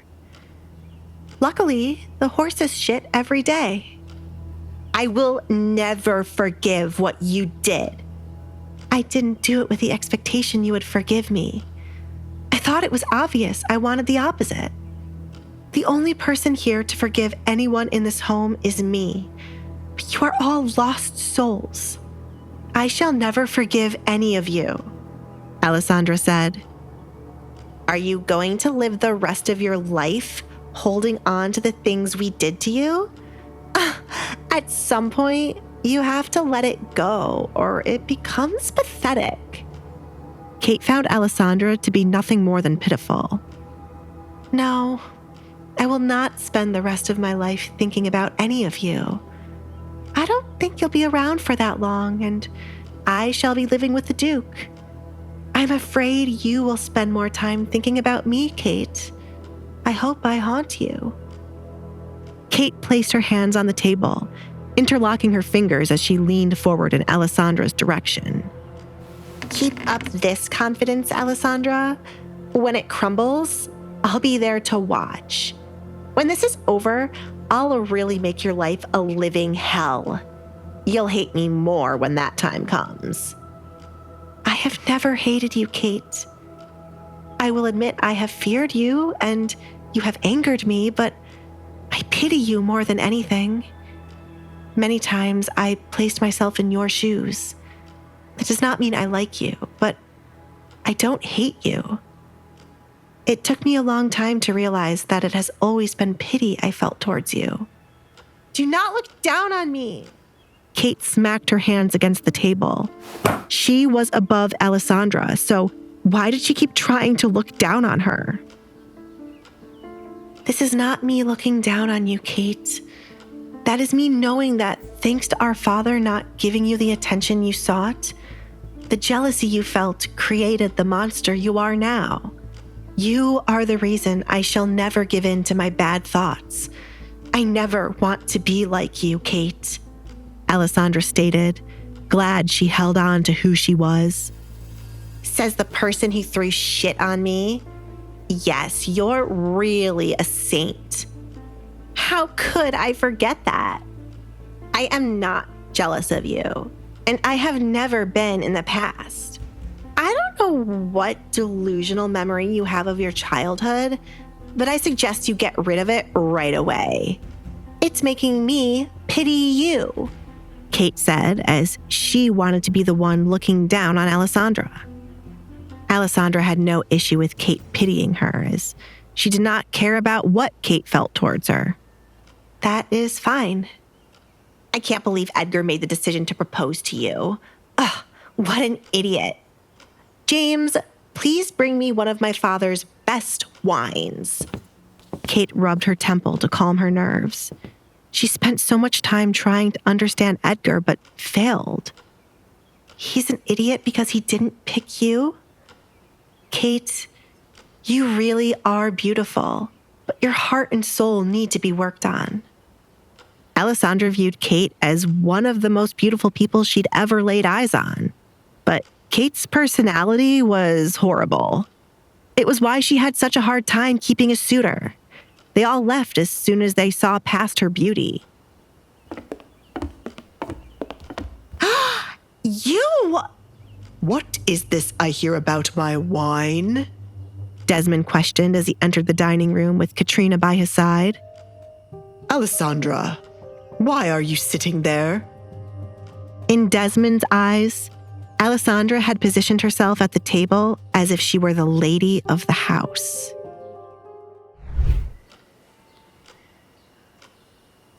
I like this chair, Father. Is it really a big deal with me being here? Does Katrina wish to sit here now? The many times I peeped out at the three of you having dinner, lunch, or breakfast, I have never seen Katrina seated here. You can have it if you want. Alessandra started to stand up, but as she expected, her father stopped her. If there was anyone she had complete control over, it was her father. Sit, sit. It is only a chair, right, darling? Desmond looked at Katrina for her to confirm it. A chair shouldn't be a big deal in a situation like this. One more day, he whispered.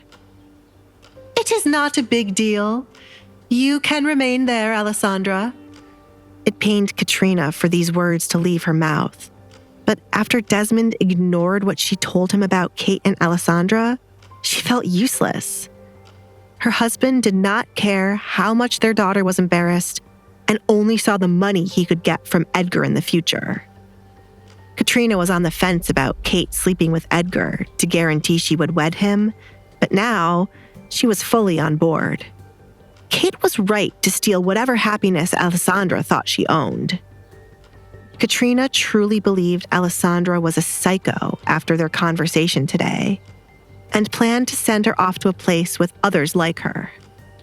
Marrying Alessandra off to her husband's friend would only embarrass them, as the girl lost her mind.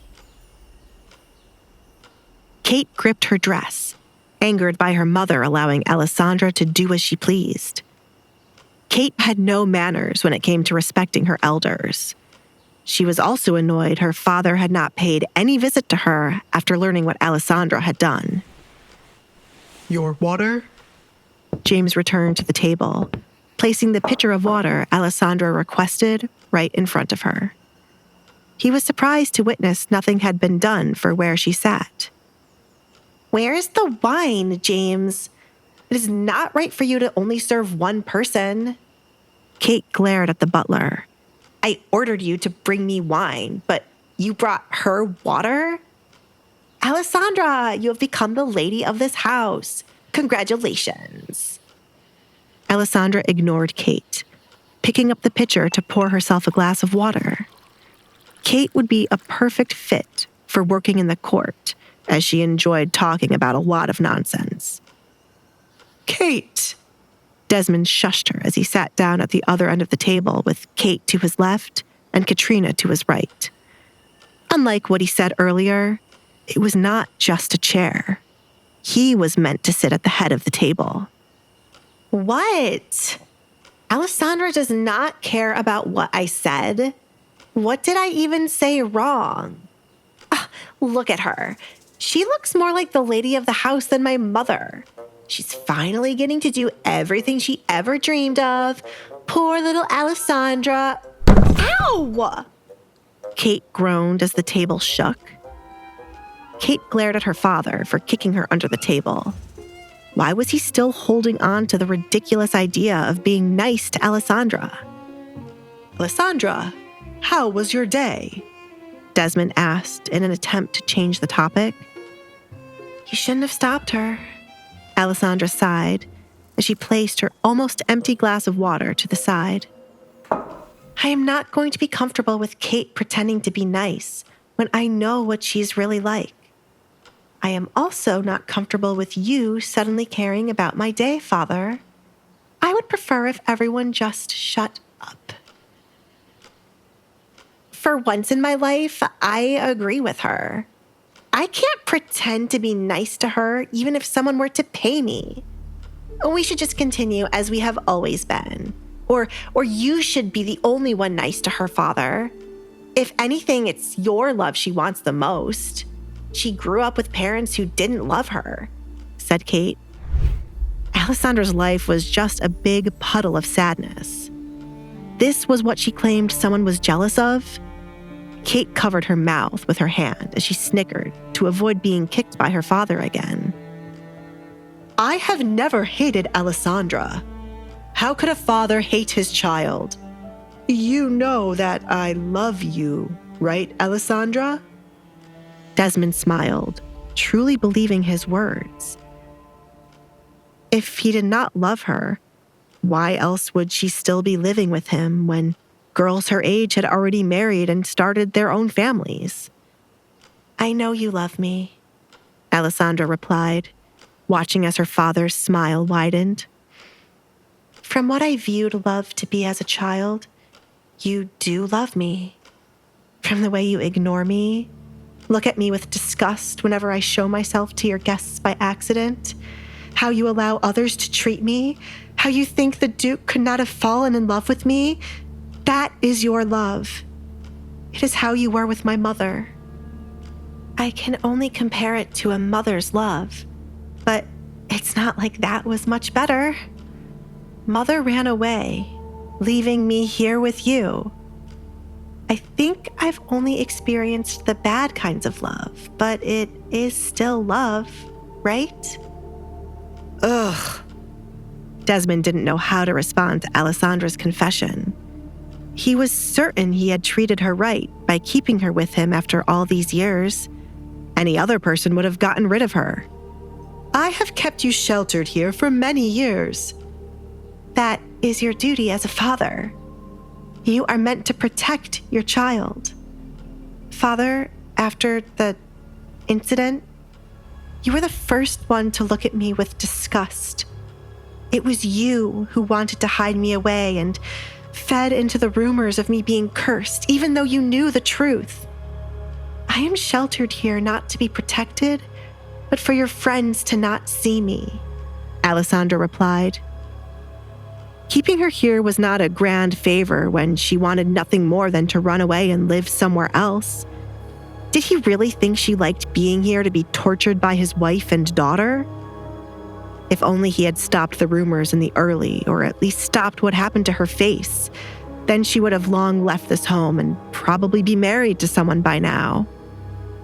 Katrina couldn't take any more of Alessandra crying and complaining about her life. You are well above the age to get married. The moment you turned a woman, your father could have kicked you out, but he allowed you to stay here. His duty as a father ended when you became a woman, but you have never been grateful. Allow me to stay here? Is it not the inheritance you would have to give me should I leave that is keeping me here, Father? Give it to me and I shall leave right now. Alessandra held out her hand for what belonged to her. When you quietly roamed the house, trying to avoid being seen, you would hear many things. Alessandra, that's not something I can just hand over to you. Desmond didn't like where the conversation took a turn to. He did not have Alessandra's inheritance anymore. Desmond was certain she would never leave their home. Therefore, he'd used the money as an investment for a business that failed. She wouldn't have needed the inheritance in the marriage deal he set up with a friend. Why not? Katrina and Kate are tired of me. If you give me the money, it is more than enough for me to leave this place and never return. I might even leave town and not marry the Duke. Alessandra continued to push for it. Kate's eyes lit up upon hearing this. Give her the money, Father. Make her leave. It's not possible that you do not have it, right, Father? If I bring this information to the court, you could be investigated, as you are not meant to touch my inheritance. This is why he has never gotten rid of me. Alessandra side-eyed Katrina. This was the reason Alessandra had never asked her father to let her leave. When she overheard him speaking about her inheritance being drained, Alessandra knew she couldn't just leave her family. In the end, she decided to look for a man desperate enough to marry her. I will gather the money owed to you, Alessandra. Do not mention it to anyone, especially Edgar. Desmond knew he would be screwed if Edgar found out about what he did. Edgar's father was one of the men who fought for children's inheritance to be protected until they either married or decided to leave their families. A large scandal in the town was what prompted this law. Alessandra's inheritance would have been her dowry for her marriage, but with her reputation, Desmond didn't think she needed it. You didn't think anyone would ever want to marry me?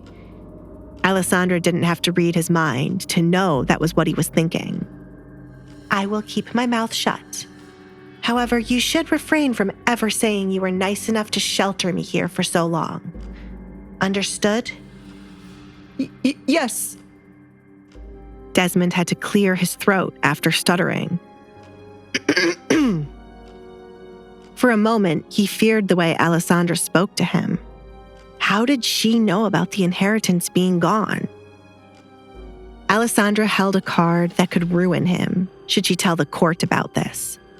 For his safety, Desmond was contemplating getting rid of her and telling the Duke she ran away. Kate rolled her eyes, irritated that her father allowed such an easy opportunity to get rid of Alessandra to pass by. Father, why on earth can't you just go get the money tomorrow? Who cares if you spent it? You have plenty more to replace it. Kate didn't understand why her father was acting like he was broke these days. Did he want people to talk about him? Or, more importantly, her? Kate. Katrina tried to shush her daughter before she could upset her husband. Kate was not aware of many things going on, but it was not a good idea to make Desmond angry. Keep quiet and enjoy dinner. Do not forget, you have a lot to plan for what your father has prepared. Alessandra was curious about what Katrina was referring to. She felt like it had something to do with her, but she did not wish to ponder on it for too long. I've already started it, Mother. I've picked out the finest. Shut up! Desmond silenced Kate. If she continued to speak, Kate would no doubt spoil he was making her live with Edgar alongside Alessandra. His oldest daughter was smarter than they ever thought, and it was best to keep her out of the loop. Alessandra now confirmed there was something suspicious going on thanks to her father. They were definitely planning something, and by the end of the second day, it would be revealed. She considered two options. They were either going to find a way to cancel her engagement to Edgar, or they were going to concoct some nonsense plan to get Kate with the Duke. Alessandra didn't bother to tell the obvious fate of their plan failing. It was better to watch them sink themselves. She was relieved to see the butler returning with dinner, and Mario was right behind him with 2 plates in his hand. She could only imagine how furious Mario was for being a server. Dinner is served, James announced. He carefully watched as the dishes were placed in front of the family, one by one. He meant to speak with the Baron about the need for more workers. The workers were behind on the daily chores because there weren't that many of them for the number of jobs needing to be done. He had been informed of another maid fired for a ridiculous reason. If they kept this up, no one would want to come work for the family. The maid Kate fired was still here, and James was determined to keep her. He could not take on any more responsibility than he had now. Baron, I would like to have a word. What is it?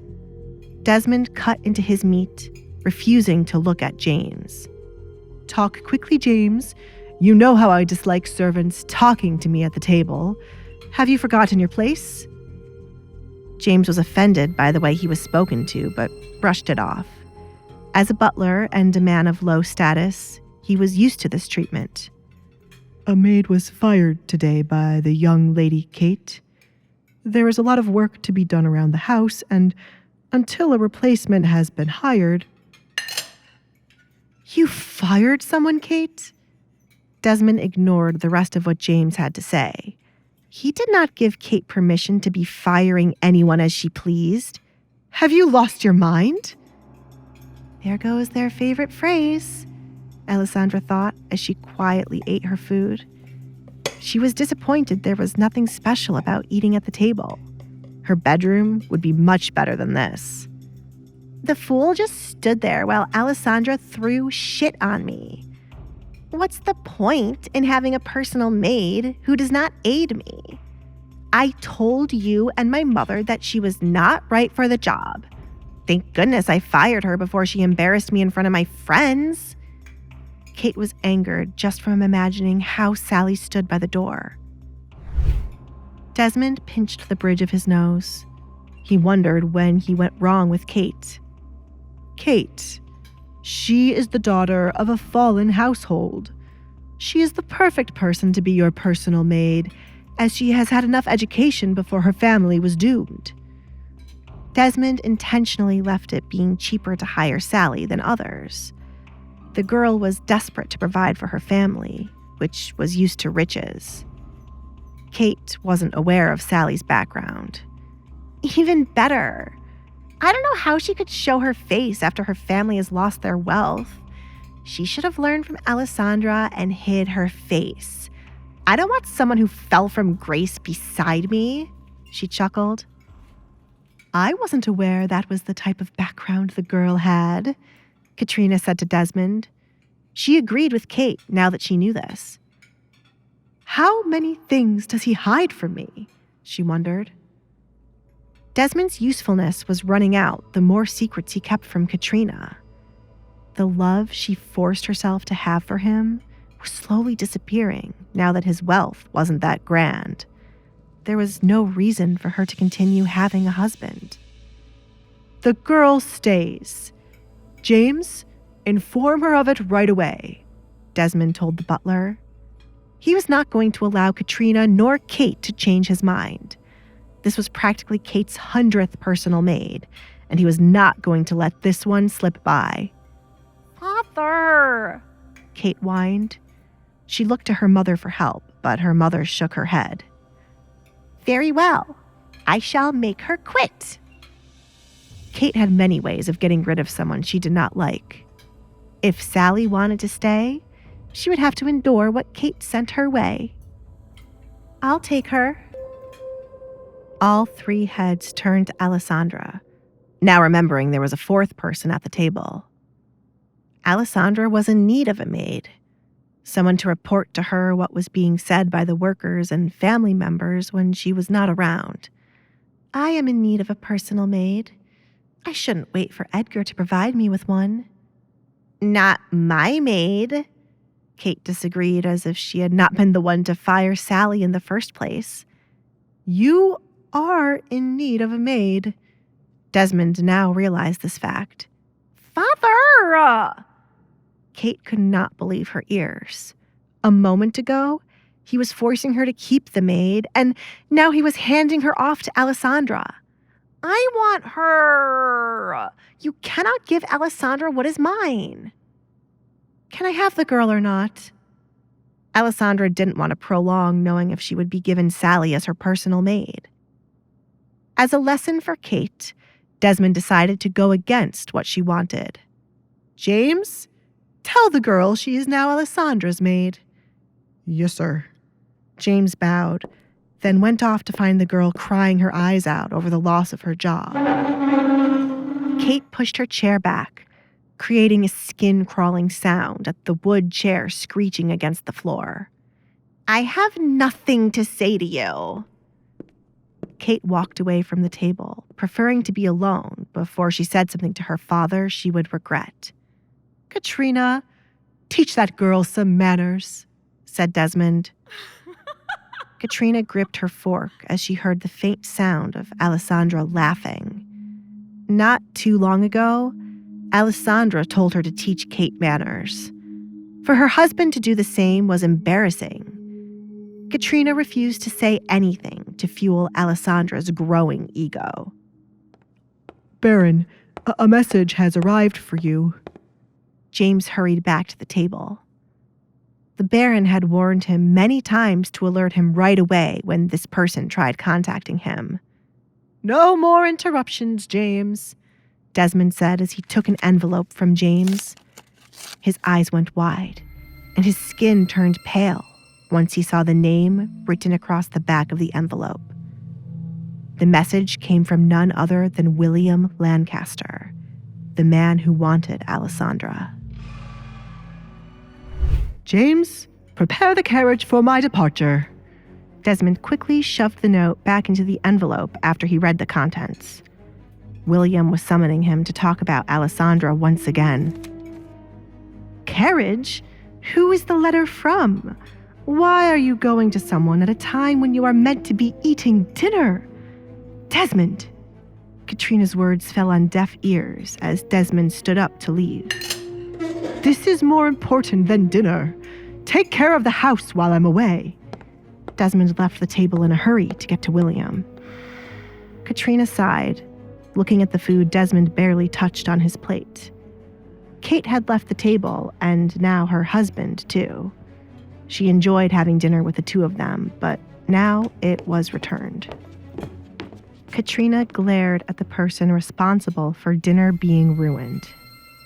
It is my fault, Alessandra said before Katrina could blame her for the table being so vacant. I can control Kate's feelings to make her leave, and I live a double life as the person who sent my father the letter. I do not need your sarcasm, Katrina spat. Alessandra played with a potato on her plate and said, Your eyes looked to me as the reason dinner was ruined. I thought it was only fitting I tried to make up the most stupid way I could be the one to ruin dinner. This family truly needs to learn to take accountability for their actions. Ha! Katrina scoffed. Never would she have ever imagined getting lessons from Alessandra. Then why are you pushing what happened to your face onto someone else? I never said I wasn't responsible. However, your daughter has a share of the responsibility when it comes to my face, and I will not let her forget it. I hate to ruin dinner further, but I do not wish to waste my time sitting here with you. Good night, Mother. I am not your mother, Katrina gritted her teeth. With Alessandra leaving, she was the only one left at the dinner table. Instead of leaving, Katrina took her knife and fork to start eating. I worked so hard to get a baron's attention for this kind of life. Who should I make my next move on? Katrina started to plot her next move. Meanwhile, Desmond bit his nails as his nerves increased the further he got from the house. He had no idea why William was requesting his presence so late in the night to speak about his daughter. News of Alessandra's engagement was not known to the town, therefore William could not know about it. Why did I borrow money from William?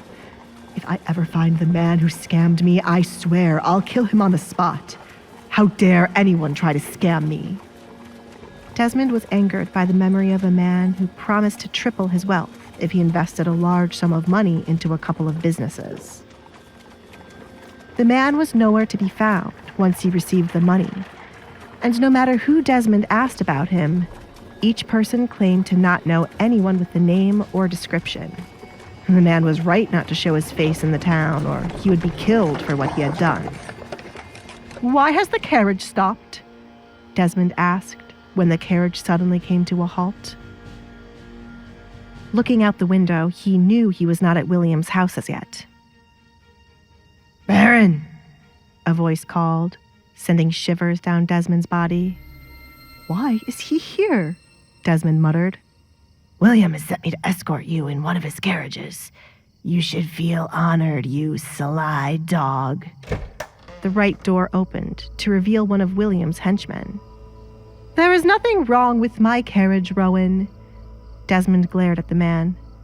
Rowan was one of William's most trusted servants. He was always sent to kill anyone William no longer wanted alive, as they were either his enemy or no longer useful. If you continue to glare at me, I will pick your eyes out with my nails. Get out now, before I consider knocking you out and dragging you in the mud. Your pick? Rowan grinned, revealing his golden tooth. He played with a small dagger in his hands as he waited for Desmond to make his answer. Get out of the way. Desmond knew he had no choice but to get out of the carriage. Move! In the blink of an eye, Rowan pointed the dagger at Desmond's neck. Do not talk down to me, Baron. I do not share the same status, but I won't hesitate to kill anyone who looks down on me. If only my master would allow me to kill you. I've never gutted a Baron before. You? Demon! Desmond shook from fear. Each time William wanted to scare him, he would always send Rowan to do the job. Rowan chuckled, pointing the dagger in another direction. He ran his fingers through the strands of his hair, the shade identical to the color of blood. Everyone says it's my hair that makes me look like a demon. But has anyone ever seen a demon to know what they look like? Fools. Rowan frowned. Suddenly annoyed, Desmond had not left the carriage and distracted him instead. His master wouldn't be too happy if they were late. Without a word, Rowan reached forward to get a handful of Desmond's hair and then pulled him from his seat to the muddy ground. I told you I would drag you out. You got mud on my boots. Rowan proceeded to rub his boots into Desmond's clothes to get rid of the mud. Desmond shoved Rowan's shoe away, refusing to be belittled by a murderer. You cannot treat a baron this way. This is why my master hates you. You are not only a baron, but also William Lancaster's servant. When he sends for you, your title does not mean anything. Have you forgotten he saved you from your many debts? Why is it taking so long to bring him your daughter? Silly man. Rowan kicked Desmond in his side, causing him to tumble over in the mud. A baron, rolling around in the mud like a dog. What a sight. If only my master was here to see this. Get up quickly, or I shall kill you for making us late, Rowan said as he walked back to the carriage he arrived in. He looked up at the man hunched over in front of Desmond's carriage. Rowan used a special dart laced with drugs to send the coachman to sleep. It was important that no one knew William was meeting with Desmond. Desmond balled up fists, tempted to attack Rowan for what he had done, but he knew to be patient. When his deal with William would come to an end, and he would be back on his feet, Desmond would have Rowan's head. Good things come to those who wait, he reminded himself. This phrase helped Desmond in a time of hardship, and the reward for waiting was so close he could almost taste it. Alessandra marrying William would benefit him, as Desmond had a bright idea to kill his longtime friend after land and money would be placed in Alessandra's name. It wouldn't be too hard for him to snatch them away from Alessandra and place her back into hiding afterward. The problem with the plan was Edgar. Desmond got to his feet, ignoring the mud on the clothes he paid a fortune for. If William desperately wanted Alessandra, he was the perfect tool to use to push Kate into Edgar's arms while Alessandra got married to William instead. Things are suddenly looking up. Desmond smiled, walking up to the carriage William sent for him. He wasn't too happy about sharing it with Rowan, but, as the man said, William ordered Rowan not to kill him. "What took you so long?" Rowan yawned, due to waiting for Desmond for so long. "I will place the blame on you if he asks what happened." Desmond refused to say anything back to Rowan and quietly sat in his seat. Unfortunately, Rowan sat opposite him, where they would be looking at each other. "Why are you smiling at me?" "I can't kill you." "What?" Desmond did not understand what that had to do with his smile. "I get a tingle all over my body not being able to kill you. The feeling makes me smile. Nothing gets me more excited than someone I cannot kill. I keep thinking, what if I kill you and tell my master it was an accident?" "I will be your master's father-in-law. You can never harm me." Desmond believed that was enough to keep him alive. Rowan covered his mouth with his hand to hide a devilish smile. "Is that so? I remember these very words when I killed his first wife's father. Master truly loathed the man." Desmond tried his best to remain calm, refusing to show Rowan the fear he sought after. Just like everyone else, he was aware of William's father-in-law's death, but the family had been secretive about it and claimed it to be from a cold. Desmond had believed the story up until this point. Desmond knew he had done nothing to offend William to the point the man would want him dead. They were longtime friends, for goodness sake, and Desmond was handing William his daughter on a silver platter. "You will eat those words one of these days," Desmond promised the shabby man. "Tell you what, Baron, I'll help you tie me up so you can shove those words down my throat. You should know, I'm a man who enjoys pain." Rowan licked his dry lips. "This conversation is over." Desmond no longer wished to carry on the conversation any further. He knew of Rowan to be a man with sick habits, be it with a man or woman. William was crazy for keeping such a person around, but Desmond had to admit that Rowan was loyal. No one could successfully bribe him to betray William. They couldn't figure out what William had over Rowan's head to make him this loyal. "You are an evil person, Baron," Rowan said out of the blue. "Says the murderer, and have you forgotten who you work for?" "I know my master and I are evil, but you are one of those people who play dumb to what they are. What kind of a good person hands his daughter off to a man his age?" Rowan sighed. "The silence is loud," Rowan sang as he enjoyed making Desmond feel guilty. "Or maybe that's a thing in the town I know nothing about. A man like me knows nothing about high society. Do you care to enlighten me if this is a normal thing?" "Are you trying to tell me not to send my daughter to William?" Desmond asked. "Of course not. William wants her. Therefore he shall have her. But I was expecting a father to have principles, you know. Stop looking down on me when you are not a good person, Baron. I kill people, and you trade your daughter for money. We are evil brothers." Rowan chuckled, stomping his feet against the floor as he found himself to be funny. "He's crazy," Desmond concluded. Alessandra was saving their house by becoming William's wife. He was setting her up to be the wife of one of the richest men in the town. Duke Edgar must be playing with her feelings, as Kate was a woman more suited for him. Desmond wouldn't put it past Edgar to propose to Alessandra only to make Kate jealous, and Alessandra fall for his trick. His poor daughter. "Home sweet home." Rowan took a deep breath to inhale the air he believed to be sweeter than anywhere else. There's nothing like the Lancaster mansion. He opened the carriage door before the carriage itself stopped. Desmond scurried to the other end, afraid he would fall out of the door. His heart rushed while Rowan jumped out of the carriage, laughing as if he couldn't have hurt himself. He never wanted to see Rowan again after tonight, for he could accidentally kill the both of them with his recklessness.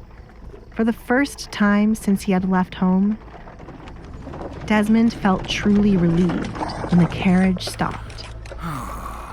Baron, we are already late. Trust me, you do not want to upset him.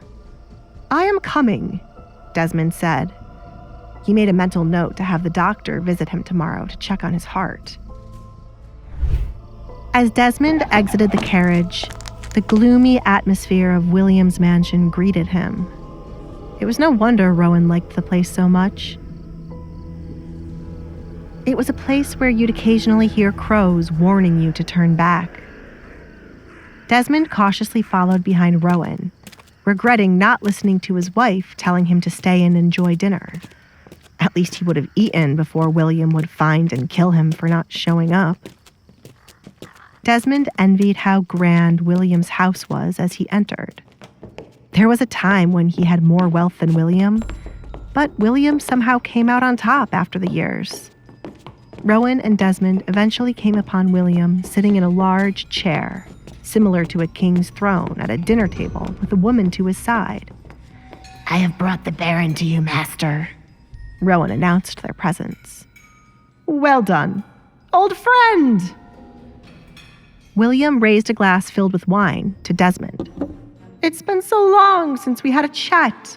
Forgive me for being unable to wait until the morning to summon you. I sent Rowan to you as a kind gesture. He does not normally escort my guests. Normally you kill them, Rowan, he chuckled. Desmond faked a laugh to remain on William's good side. The William before him right now was nothing like the person he knew in the past. It was true. Money could change anyone. William Lancaster, who was once small and shy, changed into a large, buff man after his countless hours of training. His head was covered in white hair, and so was his beard. But that did not mean you should ever underestimate him because of his age. It has been 3 days since we last spoke, Desmond said to himself. It truly has been too long, Desmond replied to William. I should thank you for helping me escape my wife tonight. I might be able to go to the red light district to relax. Is that so? Had I known this, I would have called some of the women here tonight. I understand how tough marriage can be. I've been married 2 times already, but they eventually became boring. Have a seat next to me. William pointed to the chair placed dangerously close to him. All the other chairs were spread out where guests were an arm's length apart, but this chair was right by William. If you insist. Desmond took the seat with caution. How is the wife? He asked, looking at the woman at the table. Somewhere in the house, crying her eyes out, William sighed. Desmond was now confused by the woman who sat at the table. It was so hard for him to remember what William's second wife looked like, as she was rarely seen, and there were no portraits of her around the home. William had no children, which meant this woman had to be his mistress. Why have you not brought your daughter to me, Desmond? I am not a patient man. William waved his hand, and without any words spoken, Rowan appeared by his side to hold the glass of wine instead of it being placed on the table. I was meaning to, but I ran into a problem. Duke Edgar Collins came by my home to ask for Alessandra's hand in marriage. He threatened me, and I had no choice but to agree to it. Don't worry, as I have a plan to make him marry my youngest daughter instead. Duke Edgar. William softly repeated the name with disgust. That spoiled brat is trying to steal what belongs to me. William hated Edgar from the bottom of his soul, along with Edgar's father. They were always meddling in others' affairs, implementing too many laws, and having their companions thrown into jail. Alessandra will become your wife either way. Oh, wife? William chuckled as the words left Desmond's mouth. You misunderstood my words all this time, my friend. I do not wish to make your daughter my wife. I am a collector of many things. The rumored curse girl shall make an excellent addition to my collection of women and items. If I am bored, she shall perform as a mistress. I remember her being beautiful as a child, therefore her face cannot be that bad. Bring her to me tomorrow, said William. But Edgar... Desmond winced as William grabbed his left thigh and squeezed it. Desmond, you have two choices since you are my friend. One, you pay me back half of the money I have already given you by tomorrow. Two, you bring me your daughter, and I will give you the rest of the money debt-free. If you cannot pay me back what I gave you by tomorrow, Rowan shall pay you a visit. What is your decision? I will bring her to you tomorrow. Desmond made up his mind. Edgar and William were both terrifying men, but Desmond was more afraid of William at this moment as he was looking to kill him right now. Good choice. William released Desmond's thigh.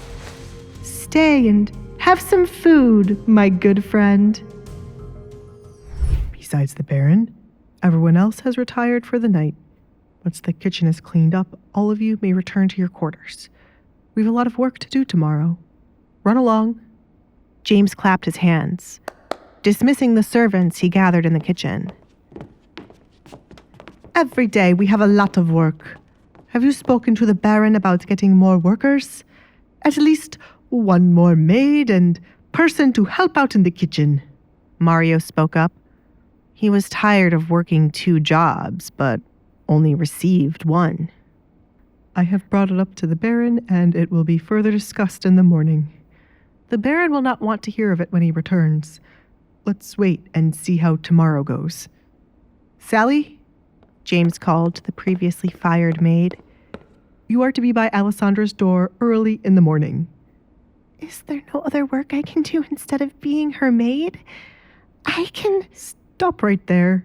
James held up his hand, a signal he made to stop the workers from going against what he told them to do. You should be thankful you aren't working under Kate. Matter of fact, you should be thankful to still have a job. Welcome to the real world, where you have to do things you do not like. But there are many rumors surrounding her. How can I be her personal maid? Sally was deeply worried about her future with Alessandra. What if others start making up rumors about me? They'll say I am cursed too. That is nothing for you to concern yourself with. Either accept Alessandra or Kate. Keep in mind that Alessandra is engaged to the Duke, and there is a possibility you will follow her to his residence until he shall hire her a personal maid he trusts. Hold out till then, and as the payment will be better, said James. James knew Sally had come from a fallen household, so she was new to recognizing the opportunities presented to her and how to use them to her advantage.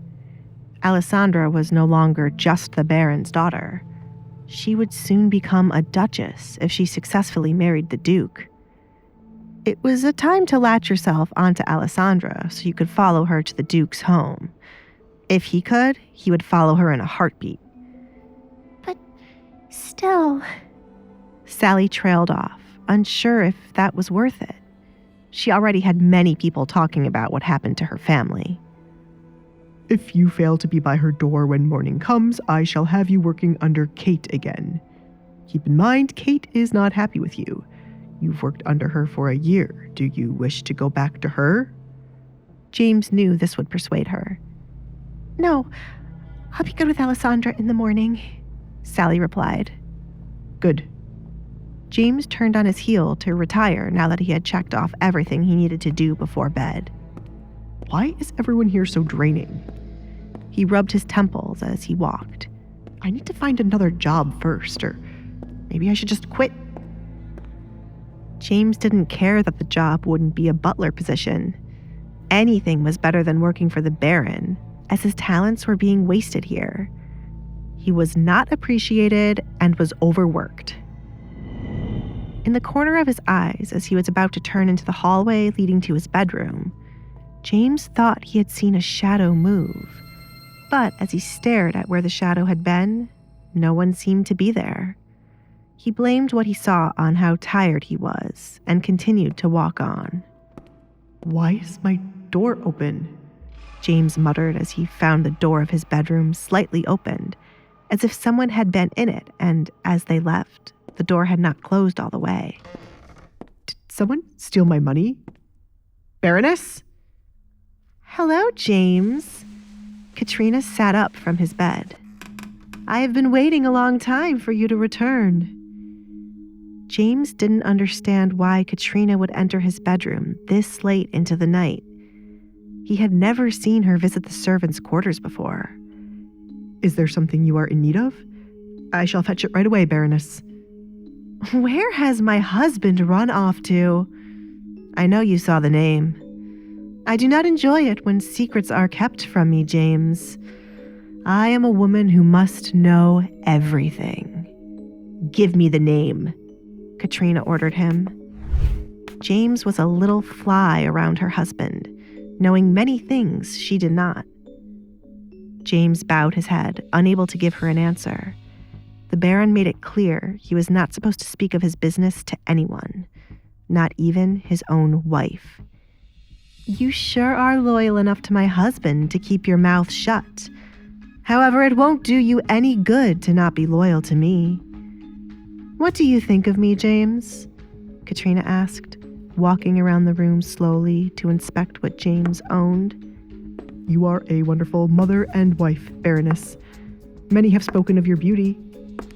Katrina smiled, enjoying the flattering compliments. Don't they speak of me getting with the Baron as soon as he divorced his first wife? Some spoke of me being in the picture while he was still married, and questioned how quickly I became pregnant. They are all fools, aren't they? Yes, Baroness. Why do you think I married the Baron, James? Katrina asked another question. James was puzzled by the questions she was asking him this late in the night, when she could have waited until morning. James felt uneasy, like something bad was going to happen. The Baron is an excellent man. He is, but he was also wealthy. How could I not want to get with him? You might have a poor opinion of me now, but that is the way the world works. I will admit, I did fall in love with him afterward, but that love has faded away. I am bored, James, and I need something new. You are young and fresh, Katrina said as she caressed a flower James cared for in a vase. James wondered for a moment if Katrina was referring to him and not the flowers.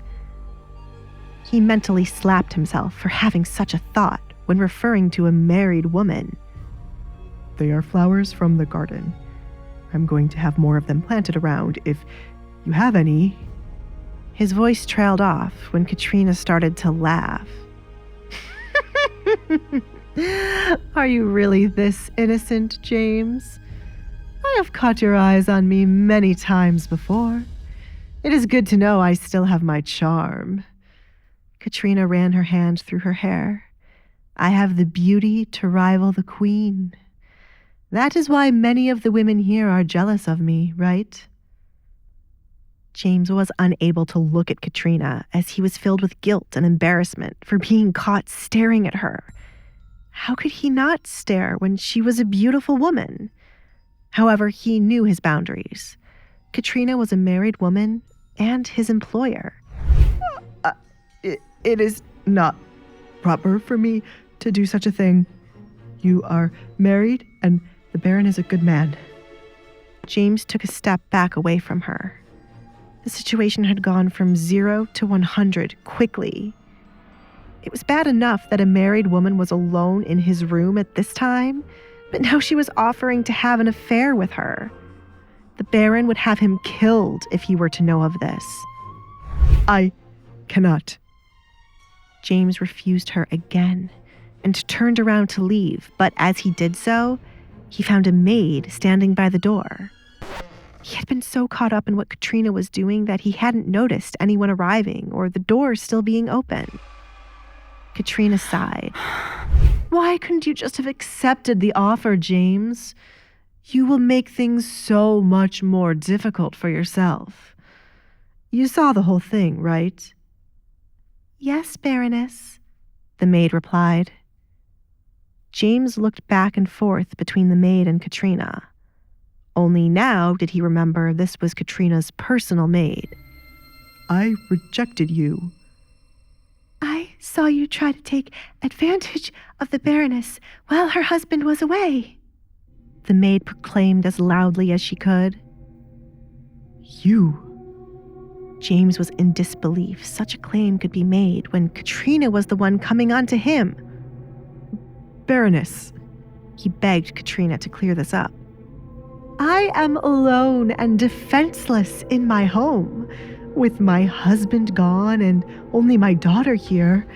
My butler tried to take advantage of me, threatening to kill me if I didn't follow him to his room.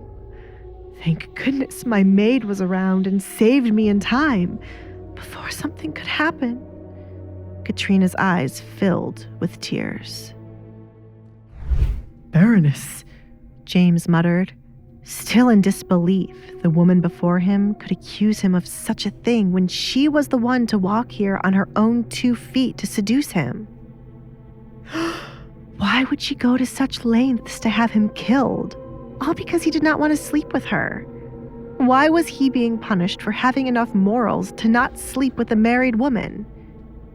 If I were to run out and cry to the other servants, they would call the town guards to have you dragged out. What a pretty sight that would be, to watch you plead your case. But you know something, James? No one will ever believe you. Katrina wiped away the tears she easily forced out.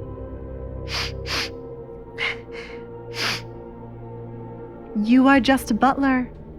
Your life means nothing compared to mine, a baroness.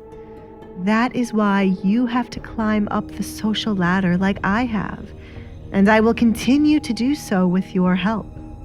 I won't go crying to anyone about what you have— I did nothing to you. James stopped her. Always knew she was sly, but to speak as if he had really done something to her really showed how much of a fox she was. According to my eyes and the eyes of my maid, that is not true. How evil of you to not feel guilty for what you tried to do to me. To think we sheltered such a monster in our home for so long. You could have harmed my daughter at any time. Maybe you already did and silenced Kate with your threats. Katrina gasped, using her hand to cover her mouth. Your daughter knows I have never been inappropriate with her. Are you truly evil to do this to a man because he rejected you? I am a good man, Baroness. The words you are uttering can have me killed, and my mother yelled at me for as long as she lives, said James. He was concerned about what would happen to his mother if this lie would spread. Such a rumor, whether true or false, would ruin him. Well, you should listen to me well if you wish to save your mother from being tormented for raising a monster. I shall ask you this one last time, and if you do not answer, I will alert the servants of what you did. Where did my husband run off to? Katrina was burning with curiosity to have the answer. Desmond was a dog wagging its tail as the master called for it. He never allowed anyone to summon him out of his home at the time of night unless that person was the king. Anyone else would have to visit her husband. He went to William Lancaster's mansion. James lowered his head, unable to look at Katrina as he told the Baron's business. William? Is it about Alessandra? Katrina ran her thumb against her bottom lip as she pondered the reason for Desmond hurrying off to William so late in the night. William must be impatient. That is good news for Kate. If they could get Alessandra sent off to wed William before the Duke could arrive for her, the Duke could do nothing but look for another wife. Kate would be right there as a new option. I have answered your questions, Baroness. Please leave me. With the answer given, James thought her business with him was done. Oh, but we are not done yet, James. Your life is in the palm of my hands. I can hold on to what you did to me for as long as I want, and then reach my breaking point, crying to my husband about the horrid deed. You are now more loyal to me than my husband. I have sent a man to watch your mother just in case you have thoughts of running, said Katrina. James looked up in horror at this revelation. Do not touch my mother. That all depends on you, James. Here. Katrina pulled out a bottle from her sleeves and handed it to him. Put a tiny drop in my husband's food each day, starting tomorrow. Do it until he can no longer stand on his 2 feet without help. Why not Alessandra? James asked as he took the bottle. He expected Katrina would also want to get rid of her. Katrina replied to his question with a smile. This wasn't her first time doing something to this degree. It would be suspicious for Alessandra and her husband to die out of nowhere. Katrina did not need to kill Alessandra, as the cursed child would soon be out of her sight. By the time her husband died, Alessandra would already be married to William and never be able to set foot in this house. How are you so sure I won't put this in your food instead? James asked as he inspected the small brown bottle. Because you know I won't hesitate to kill your mother if I feel the slightest bit sick. You know, all of this could have been avoided if you answered my question in the first place, Katrina said, feeling a bit of sympathy towards him. She wouldn't have gone to such lengths if James was a proper man. Before she would make the sweet promise of raising his position in society if he pledged loyalty to her. Working for me will give you rewards you have always dreamed of. Make me proud, James, or I shall have the town guards hang you. Good night. Katrina proceeded to leave his room. Her skin crawled the entire time she stayed in the servants' quarters. It was beneath her to be in such a place, but it was needed for her to be here if she was going to use James to poison her husband. The butler had control of the food going in and out of the kitchen, so it wouldn't be suspicious for him to be around the Baron's food. Katrina regretted not seducing James long before, so he would be more loyal to her. Do you wish for me to watch his door for the rest of the night, Baroness? Crystal, a middle woman who had been Katrina's personal maid for 5 years, asked with her head low. James won't be leaving his room to speak to anyone. I have dealt with men like him before. He is scared out of his mind and will do as I say to protect his mother. Eventually, he will try to get something grand out of this. He will realize I will either kill him or continue to keep him by my side in the future. The outcome depends on what he does tomorrow. Here. Katrina took off a ring from her finger and tossed it to Crystal. For your continuous loyalty. Thank you, Baroness. Your kindness knows no bounds. Crystal dropped to the floor to show her thanks to Katrina. Katrina continued to walk, ignoring the usual compliment she would get after paying Crystal. Her maid saw the ring as a kind gesture, but Katrina saw it differently. If her plans were to be exposed and anyone started to question why her maid had expensive jewelry, Katrina would claim Crystal had been stealing them from her. She would claim Crystal threatened to expose the shameful thing James tried to do to her if she wasn't given jewelry. Besides Kate, no one else mattered in Katrina's eyes. In this cruel world, she had to be cruel to get what she wanted. Playing the role of a woman madly in love with the newly divorced Baron was her most successful plot to this day. However, she was not done yet. Everything the Baron owned needed to belong to her and Kate. Katrina halted, suddenly remembering one last thing she needed to do as a backup in case she read James wrong and he would try telling the Baron of what she did. Crystal, she turned to her maid. We must get to my bedroom quickly. I am too old to be dealing with all of this, Desmond muttered as he waltzed into his bedroom the next day. William made him stay the night to have drinks and brought a few women from the red light district to entertain them. No matter how many times he mentioned going home, William ignored him, and eventually, morning was upon them. This is the shock of the century. 2 powerful men are fighting over Alessandra. What is there not to like about Kate? Where on earth is this woman? He looked around the empty bedroom for his wife. At this time, Katrina would now be waking up. Desmond took a seat on the edge of the bed to take off his boots. He had no time to rest as there was work to do. He needed to prepare Alessandra to be sent to William's home in the night, when no one would see.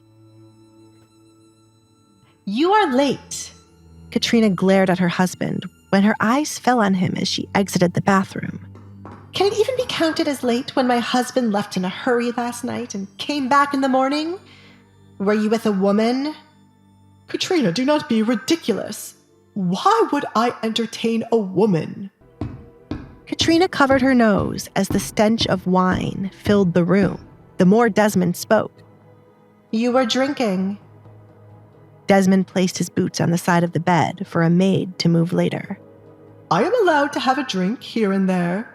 Not even my mother would be able to scold me for it if she were alive. Do not think being my wife grants you that privilege. Believe me, Desmond, I do not think it does. You could at least tell me where the hell you were running off to so late in the night so I wouldn't be concerned. You would wish to know where I was going if I were the one to rush out, said Katrina. Well, obviously, it is different for a woman. You cannot just leave home at night when so many women are disappearing and the culprit has not been caught. And as a wife, where would you be going when your husband is right here? I don't have the tolerance to deal with you this morning, woman. Desmond abruptly stood up, taking off his shirt to prepare for a bath. You insufferable man! I am disgusted by the sight of you. Do you think the other husbands treat their wives this way? Katrina exclaimed, annoyed with the constant secrecy on Desmond's end. I would not know since I do not think about them. I have a lot on my mind, and the last thing I need is you yelling at me as soon as I arrive home. Give me a break. Desmond sighed, sitting back down on the bed to rest his head in the palm of his hands. I have found myself in trouble. Then tell me what is happening so I can share your burden. That is why I am upset with you. Katrina walked to the bed and sat down next to him. She was curious to know what had happened between him and William. She ran her hand up and down his back to calm his nerves. Talk to me, my sweet husband. We have to send her away tonight. Alessandra, I mean. William wishes to take her, and then he would give us more money for this exchange, or have my neck if she does not go with him. Do you see why I have no time to argue with you? Desmond looked at his wife. Then we shall give her to him and take the money. Katrina did not see what was so difficult for him to be in this state. Did you spend all of the one he gave you before? No, I invested it properly this time, and it is showing to be a good idea. The money has doubled, but it is not enough to pay back William. If I had a bit more time, it could triple, and then we would be back on our feet. I promised her to William last night because of his threats, but now I am more concerned about Edgar. Now that Desmond wasn't so close to William that the man could hurt his leg, reality hit him with who he should be more scared of. William was a cruel man, but Edgar was a monster. Why? You promised William you would have her tonight, so you should stick to your promise. Edgar should know he cannot interfere with what a father chooses for his daughter. Alessandra does not have a ring on her finger from Edgar. Place one for William on her hand. We need the money William is offering. The money from the residents on your land won't be here in time to put us back on our feet, said Katrina. She wanted the money William was offering in their hands, so when Desmond died, it would belong to her. Let's hope we do not see Edgar until tomorrow. That is the only way I can survive this, Katrina. Desmond became alerted when he saw something alarming, now that he got a good look at the woman beside him. What happened to your neck? Oh.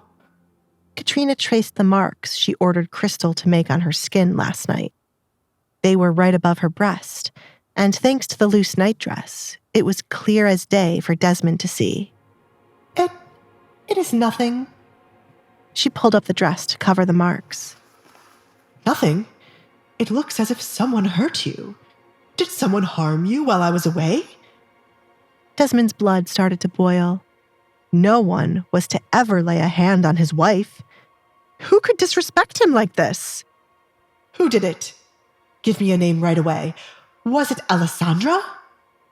I do not wish to speak about it, Desmond. Please give me time. Give you time? Someone has hurt you, and you are talking about time? Fine, keep quiet, but I will find someone who can tell me what happened while I was away. Where is James? Desmond knew James would be able to find out about it for him.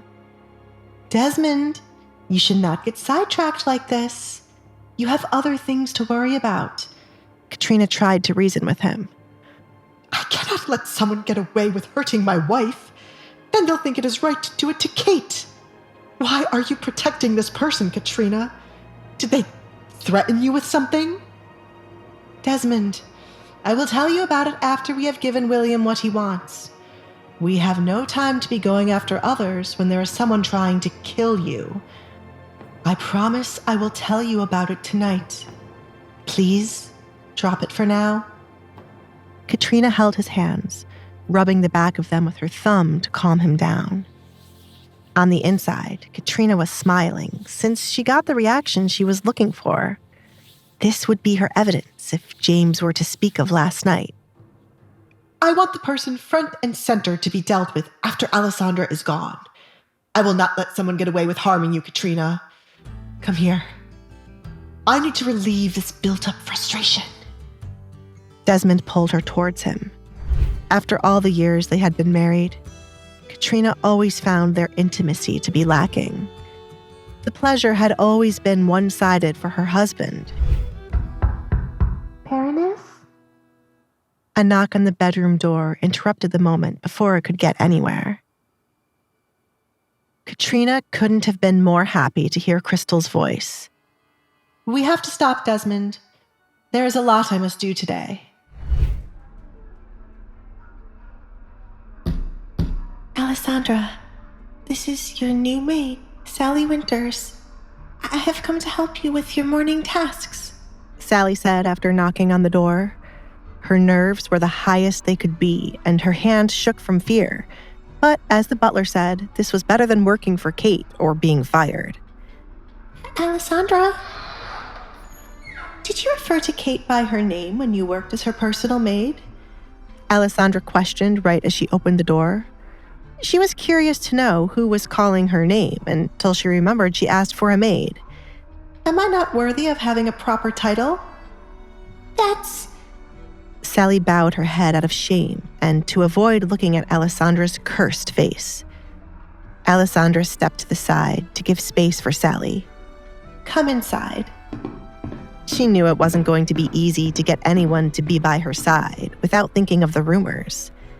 Alessandra didn't understand why people truly believed looking at her face would make anyone become cursed and then die shortly. Alessandra closed the door behind Sally to avoid anyone listening to their conversation. Are you going to continue staring at the floor? I don't think there's anything interesting about it. If there is, please tell me. Alessandra looked down at the floor to find what was so interesting for Sally to stare there instead of looking up. Are you afraid to meet my eyes, Sally? That would make it really hard for you to work for me. I don't need someone who will be scared of me. You can return to Kate. Wait! Sally exclaimed. Working for Kate again was something she could not do. Are you truly not cursed? Are you cursed? Alessandra threw the question back to Sally. How do I know I won't be cursed if I look at your face? There are rumors that if someone stays too close to you, their house will fall, just like your one did. That is false! Sally yelled defensively. I don't know where you heard such a thing. My family's misfortune was caused by bad decisions, and there's nothing cursed about us. Where did you hear this? I made it up just now. Alessandra walked to her window to look out at the workers hurrying off to their jobs. However, if I keep mentioning this lie, it will keep spreading to everyone, and surely they'll believe it. You cannot do that. It will ruin my life more than it already is. Sally did not want Alessandra to do this. Isn't that too much of a punishment because I didn't look you in the eye? It's just that you, like many others, believe the lies passed around about me. I've heard guests telling my father that if the entire town believes I'm cursed, it must be true. People in this town love gossip, and rather than finding the truth, they'd rather believe a lie. I'm not cursed, but if you do not believe me, please leave. I have no plans to keep someone who is afraid of me. Sally stood still, contemplating her options. Kate was the devil trapped in a young girl's body, but there were many rumors surrounding Alessandra. The only saving grace for Alessandra would be Edgar, and once they were wed, everyone would change what they said about her to be on the Duke's good side. I apologize for my earlier behavior. Please, give me the chance to make it up to you. Sally lifted her head to look at Alessandra by the window. An opportunity presented itself for her to work for a future duchess, which meant she had to overcome her fear of getting cursed by Alessandra. Very well. Showing you my face will be your first test. Alessandra grinned as a faint gasp from Sally was heard. The girl was too easy to scare, which would be a bad thing in the future. Alessandra needed people by her to help maneuver around people who would start showing up in front of her once her engagement to the Duke would be announced. There would be new enemies, people looking to use her, and those wishing to be her friend. She needed an extra person to help her keep an eye on these people. If that is what you want. Sally played with her nails to calm her nerves. No one knew what the other side of Alessandra's face looked like. The half you could see was certainly beautiful, but the other half, hidden away behind the mask, outshined what could be seen. Everyone feared what they would see if Alessandra were to ever remove her mask. Some people claimed there would be a mark from the devil, or maybe her face had melted away. You passed. Alessandra walked past Sally to the corner where she had her things packed up for when the Duke would arrive tomorrow. But I didn't see your face. I was only teasing you. Kind of expected you to run, but your determination to never work for Kate again is keeping you motivated. Alessandra said. You know, I picked you because of what happened in Kate's bedroom yesterday. I saw the look on your face while Kate lay there helpless. You picked me because you know I don't like Kate. Am I only here to tell you Kate's secrets? Or be the one to get revenge on her in your place? Sally did not want to get involved in either of those things. If Kate were to ever find out Sally told Alessandra her secrets, Kate would do everything she could to ruin Sally. No.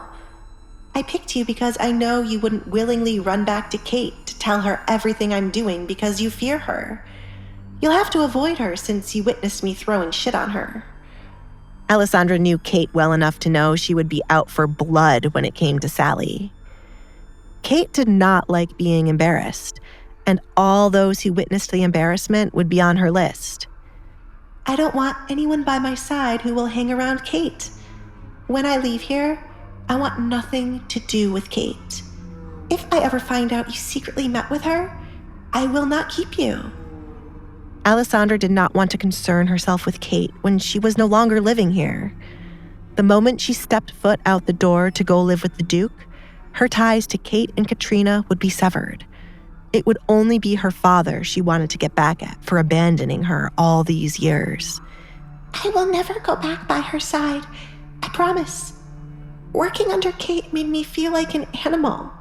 She kept belittling and hitting me even when I did not make a mistake. I will tell you one thing since you saved me.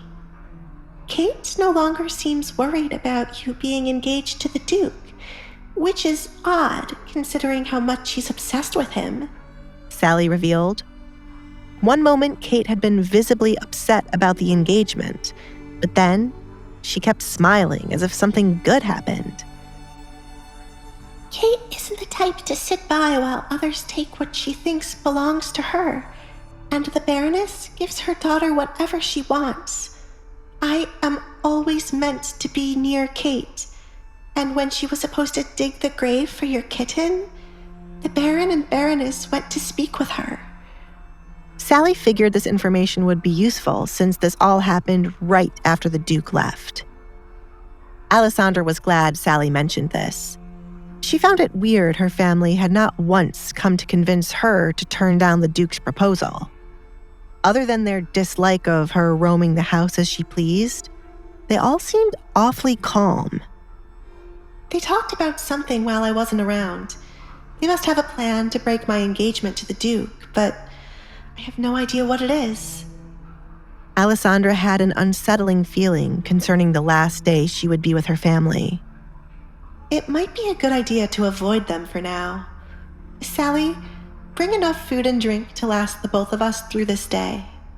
She gave Sally her first task. Alessandra preferred to hide away in her room than to walk around, expecting her family not to do anything foolish when it was possible they would. Yes, my lady, Sally replied before hurrying off to do as she was told. Alessandra placed her hand on her chest, trying to calm down her body to get rid of what she was feeling. She hoped Edgar had someone watching her home, just in case her family might try to get rid of her.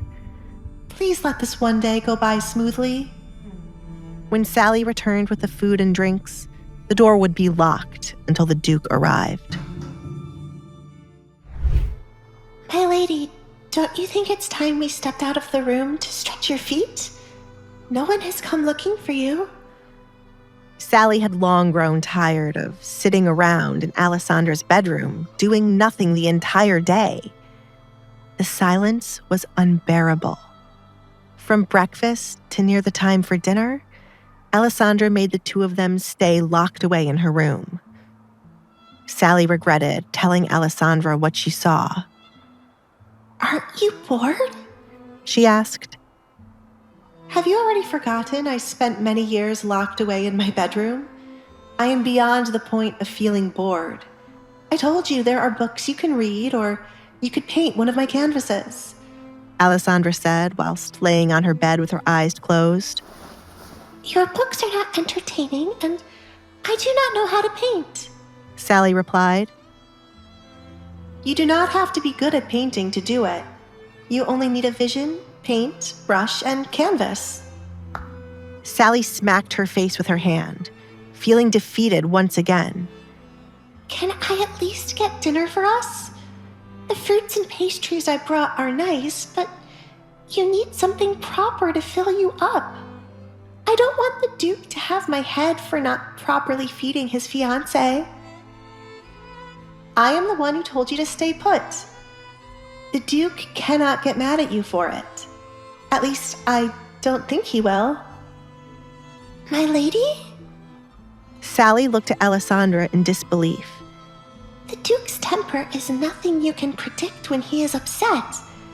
Are you aware he lifted your father into the air at the party? Alessandra's eyes flew open upon hearing this. What? Why would he do that? Sally shrugged, unsure of the reason behind Edgar's actions. No one was able to hear a lot of their conversation, but the crazy thing is, it seemed like your father apologized to the Duke afterward. Wow, Alessandra said, amazed by the Duke even more. I heard he could do whatever he wanted, but this is beyond my imagination. Isn't he cool? Cool? Sally tilted her head slightly, confused by why the word cool was used. I agree that in some aspects the Duke is cool, but I wouldn't use it to describe him embarrassing your father out of the blue. You should never forget that Edgar Collins is a dangerous man. Don't let his handsome face fool you. Alessandra remained silent, not wanting to explain to Sally that a dangerous man was what she had always wanted. A man her father could not go against. If only she could have witnessed her father getting embarrassed by the Duke. Alessandra! It's your father! Sally gasped, afraid the man might have heard what she said. It was weird timing for him to arrive now. Should I open the door? She stood up from her seat. No. Alessandra sat up. She had to trust her gut feeling and not do anything foolish. Sit back down, she ordered Sally while she stood up. Alessandra walked to the door, but did not open it. Alessandra walked to the door, but did not open it. What do you need, Father? It is almost time for dinner to be served. Do you not plan to come out and eat with your family? Desmond's muffled voice asked on the other side of the door. I am going to eat in my bedroom tonight. My maid will bring food for the both of us. You can go back now. Alessandra replied. Walk away, walk away, walk away, she chanted over and over in her head. Her father never liked her being at the table for dinner after she started wearing a mask. He didn't bat an eye when Katrina said she was no longer welcomed at the table. Even though Edgar might have threatened him, Alessandra knew her father wouldn't care about her enough to push for her to eat dinner with the rest of them like a family. Does it make sense for you to not eat dinner with us? Come on. The doorknob started to shake as Desmond twisted it on the other side. Everyone is waiting for you to come to the table. You always wanted to sit with us. Why are you letting this moment pass by when this will be your last night here? Alessandra slowly backed away from the door, knowing she had to get out of here somehow. He was pushing too hard for her to come out. Sally, tie the sheets on my bed as quickly as you can. Enough that they can reach from my window to the ground, she whispered so her father wouldn't be alerted. I'd rather stay in my room tonight, Father. I need to be prepared for when the Duke arrives tomorrow. I cannot keep him waiting. You cannot marry the Duke, Alessandra. The two of you are not suited for one another. I have found a man who wishes to marry you. He speaks highly of you. Open your door so we can talk about it. Desmond twisted the doorknob once more. I am only going to marry Edgar Collins. The proposal has already been accepted. Alessandra looked back at Sally as she spoke. The sheets were being tied triple to ensure that they wouldn't become loose when she started to use them. She only needed to distract her father a while longer. It has not been announced to the public yet. You are not one to enjoy attention on you, Alessandra. It's better for you to marry the man I picked. Come out and talk with me. I said I am going to stay in my room tonight. I'm going to marry the Duke. Ah! Alessandra flinched when the door was smacked. Alessandra, stop getting on my nerves and do as I say. It is not up for debate. Come out right now before I break this door down. It is done, Sally called to Alessandra. She tied the sheets to Alessandra's table and lowered them out the window. I didn't know what else to tie it to. Shouldn't you just go out to your father? It's best to open the door. You've worked here long enough to know nothing good will come from me opening that door. Hold on to the sheet because that table won't stay still. Now! Alessandra yelled when Sally wouldn't move. It wouldn't be long before her father got his hands on the key to open her door. Alessandra placed one foot out of the window and then the other. This is a bad idea, she repeated as she held on to the tied sheets. This was your bad idea, Sally wanted her to remember. If anything happened to Alessandra, she would be punished. On her first day as Alessandra's maid, she would be punished for letting Alessandra jump out a window. She had to save herself. I'm sorry. I have to open the door. No, wait! Alessandra's words were cut off as she fell the moment Sally released the sheets. The table was dragged towards the window as it wasn't strong enough to stay in place with Alessandra suddenly falling. Alessandra! Sally yelled as she realized her grave mistake. She looked out the window, hoping Alessandra had not hurt herself, and luckily, Alessandra was still hanging onto the sheets. She had not fallen far enough to hit the ground. Thank goodness. I'm sorry. I did not want to get into trouble. And you thought potentially letting me fall to my death would save you? Alessandra glared at Sally. She could have fallen flat on the ground had she not been holding onto the sheets.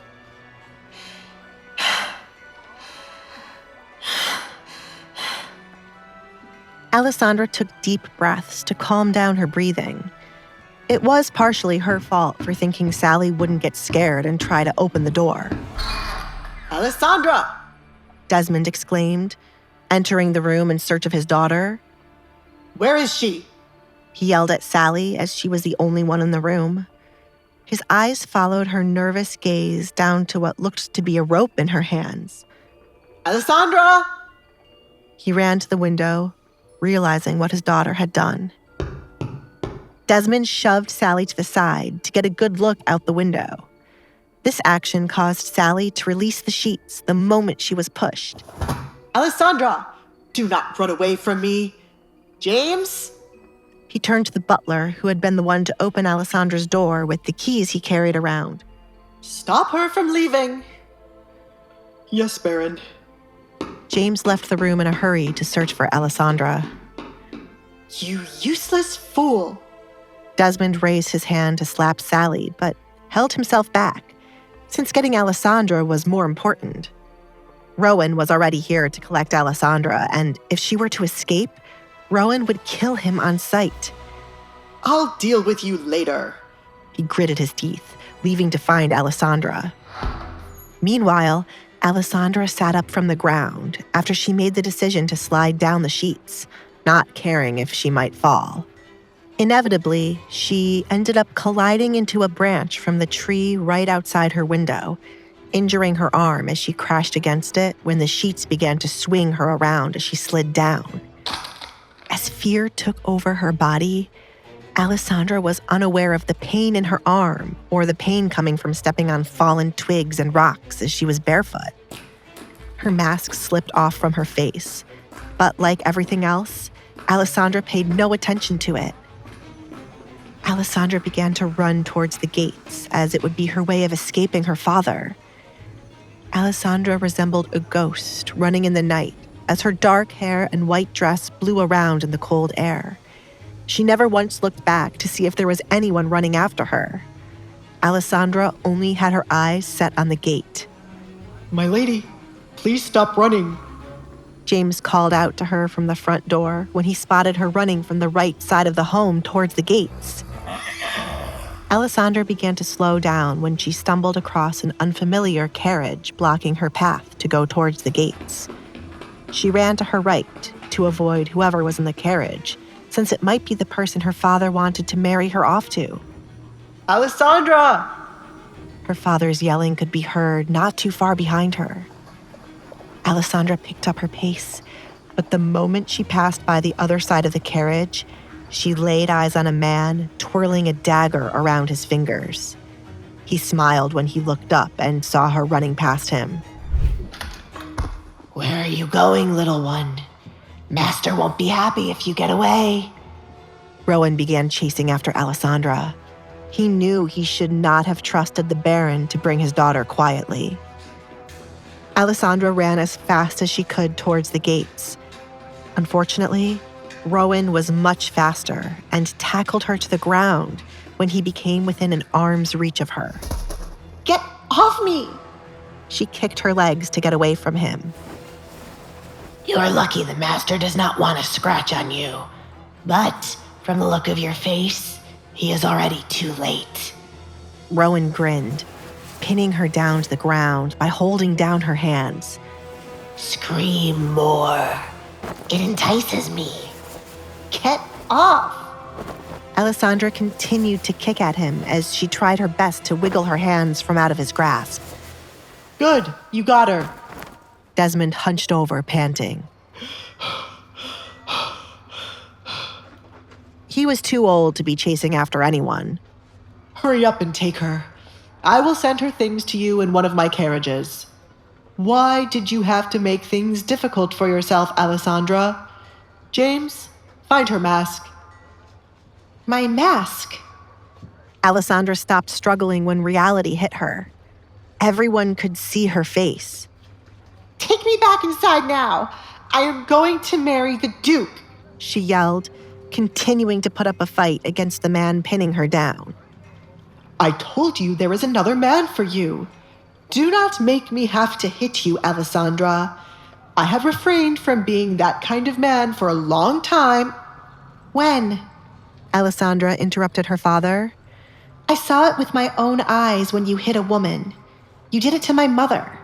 Stop trying to act like a good man. You little shit. Desmond raised his hand.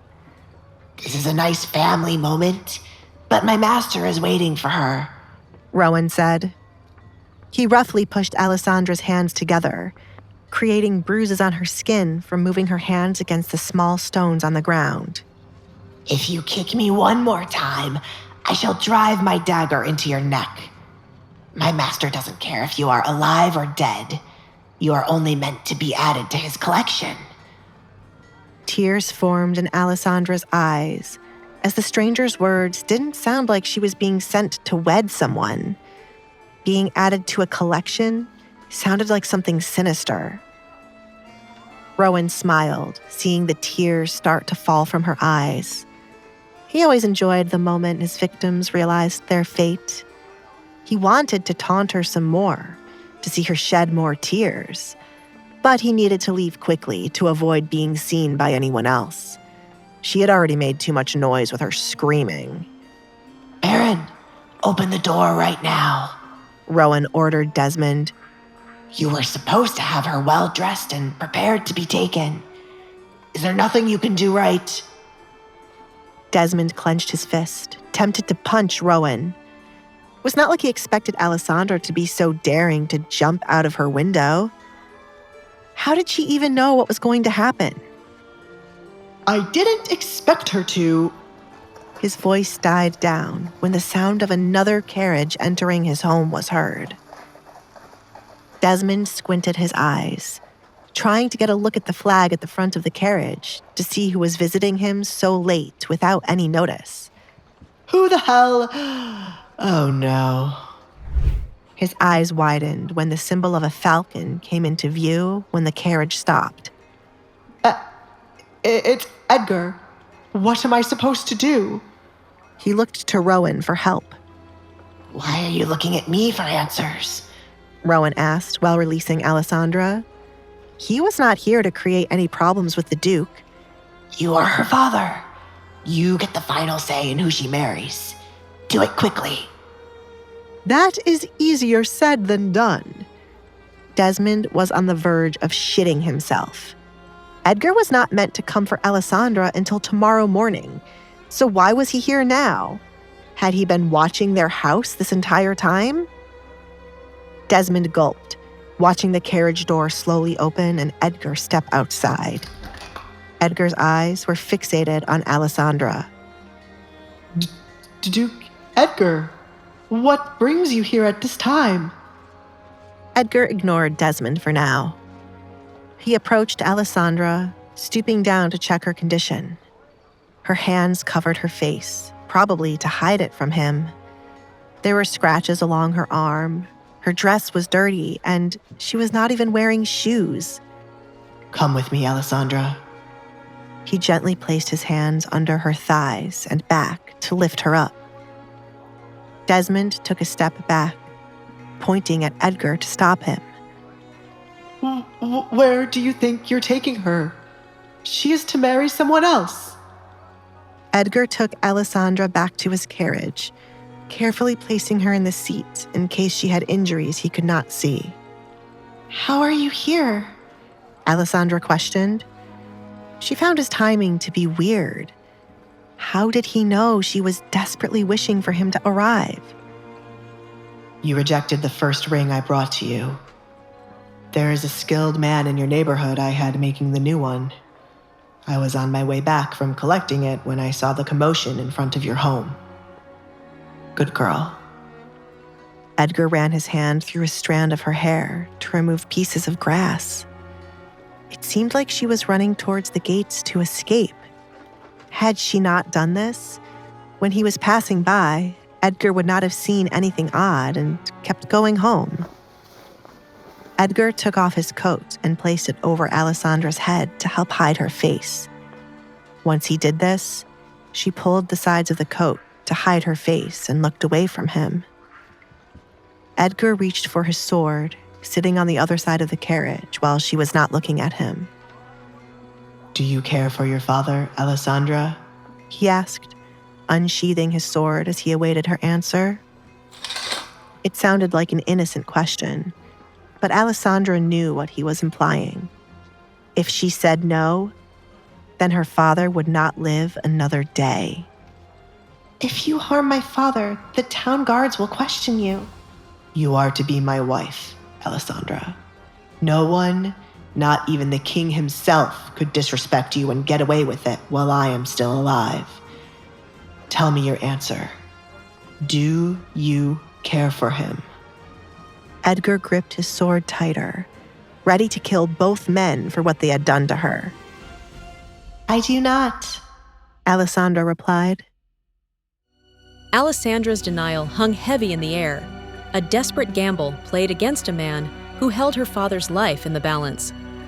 Edgar, his eyes narrowed, and a chilling determination hardening his features, sheathed his sword. Will Alessandra's deception come back to haunt her? What will happen to her father now that he has seemingly betrayed his daughter? How will Edgar react to Alessandra's cold denial, especially considering the tender care he had shown her earlier? Hey, I'm Alessandra. If you're wondering what happens next, download the Pocket FM app now and listen to the exciting episodes of The Duke's Masked Bride,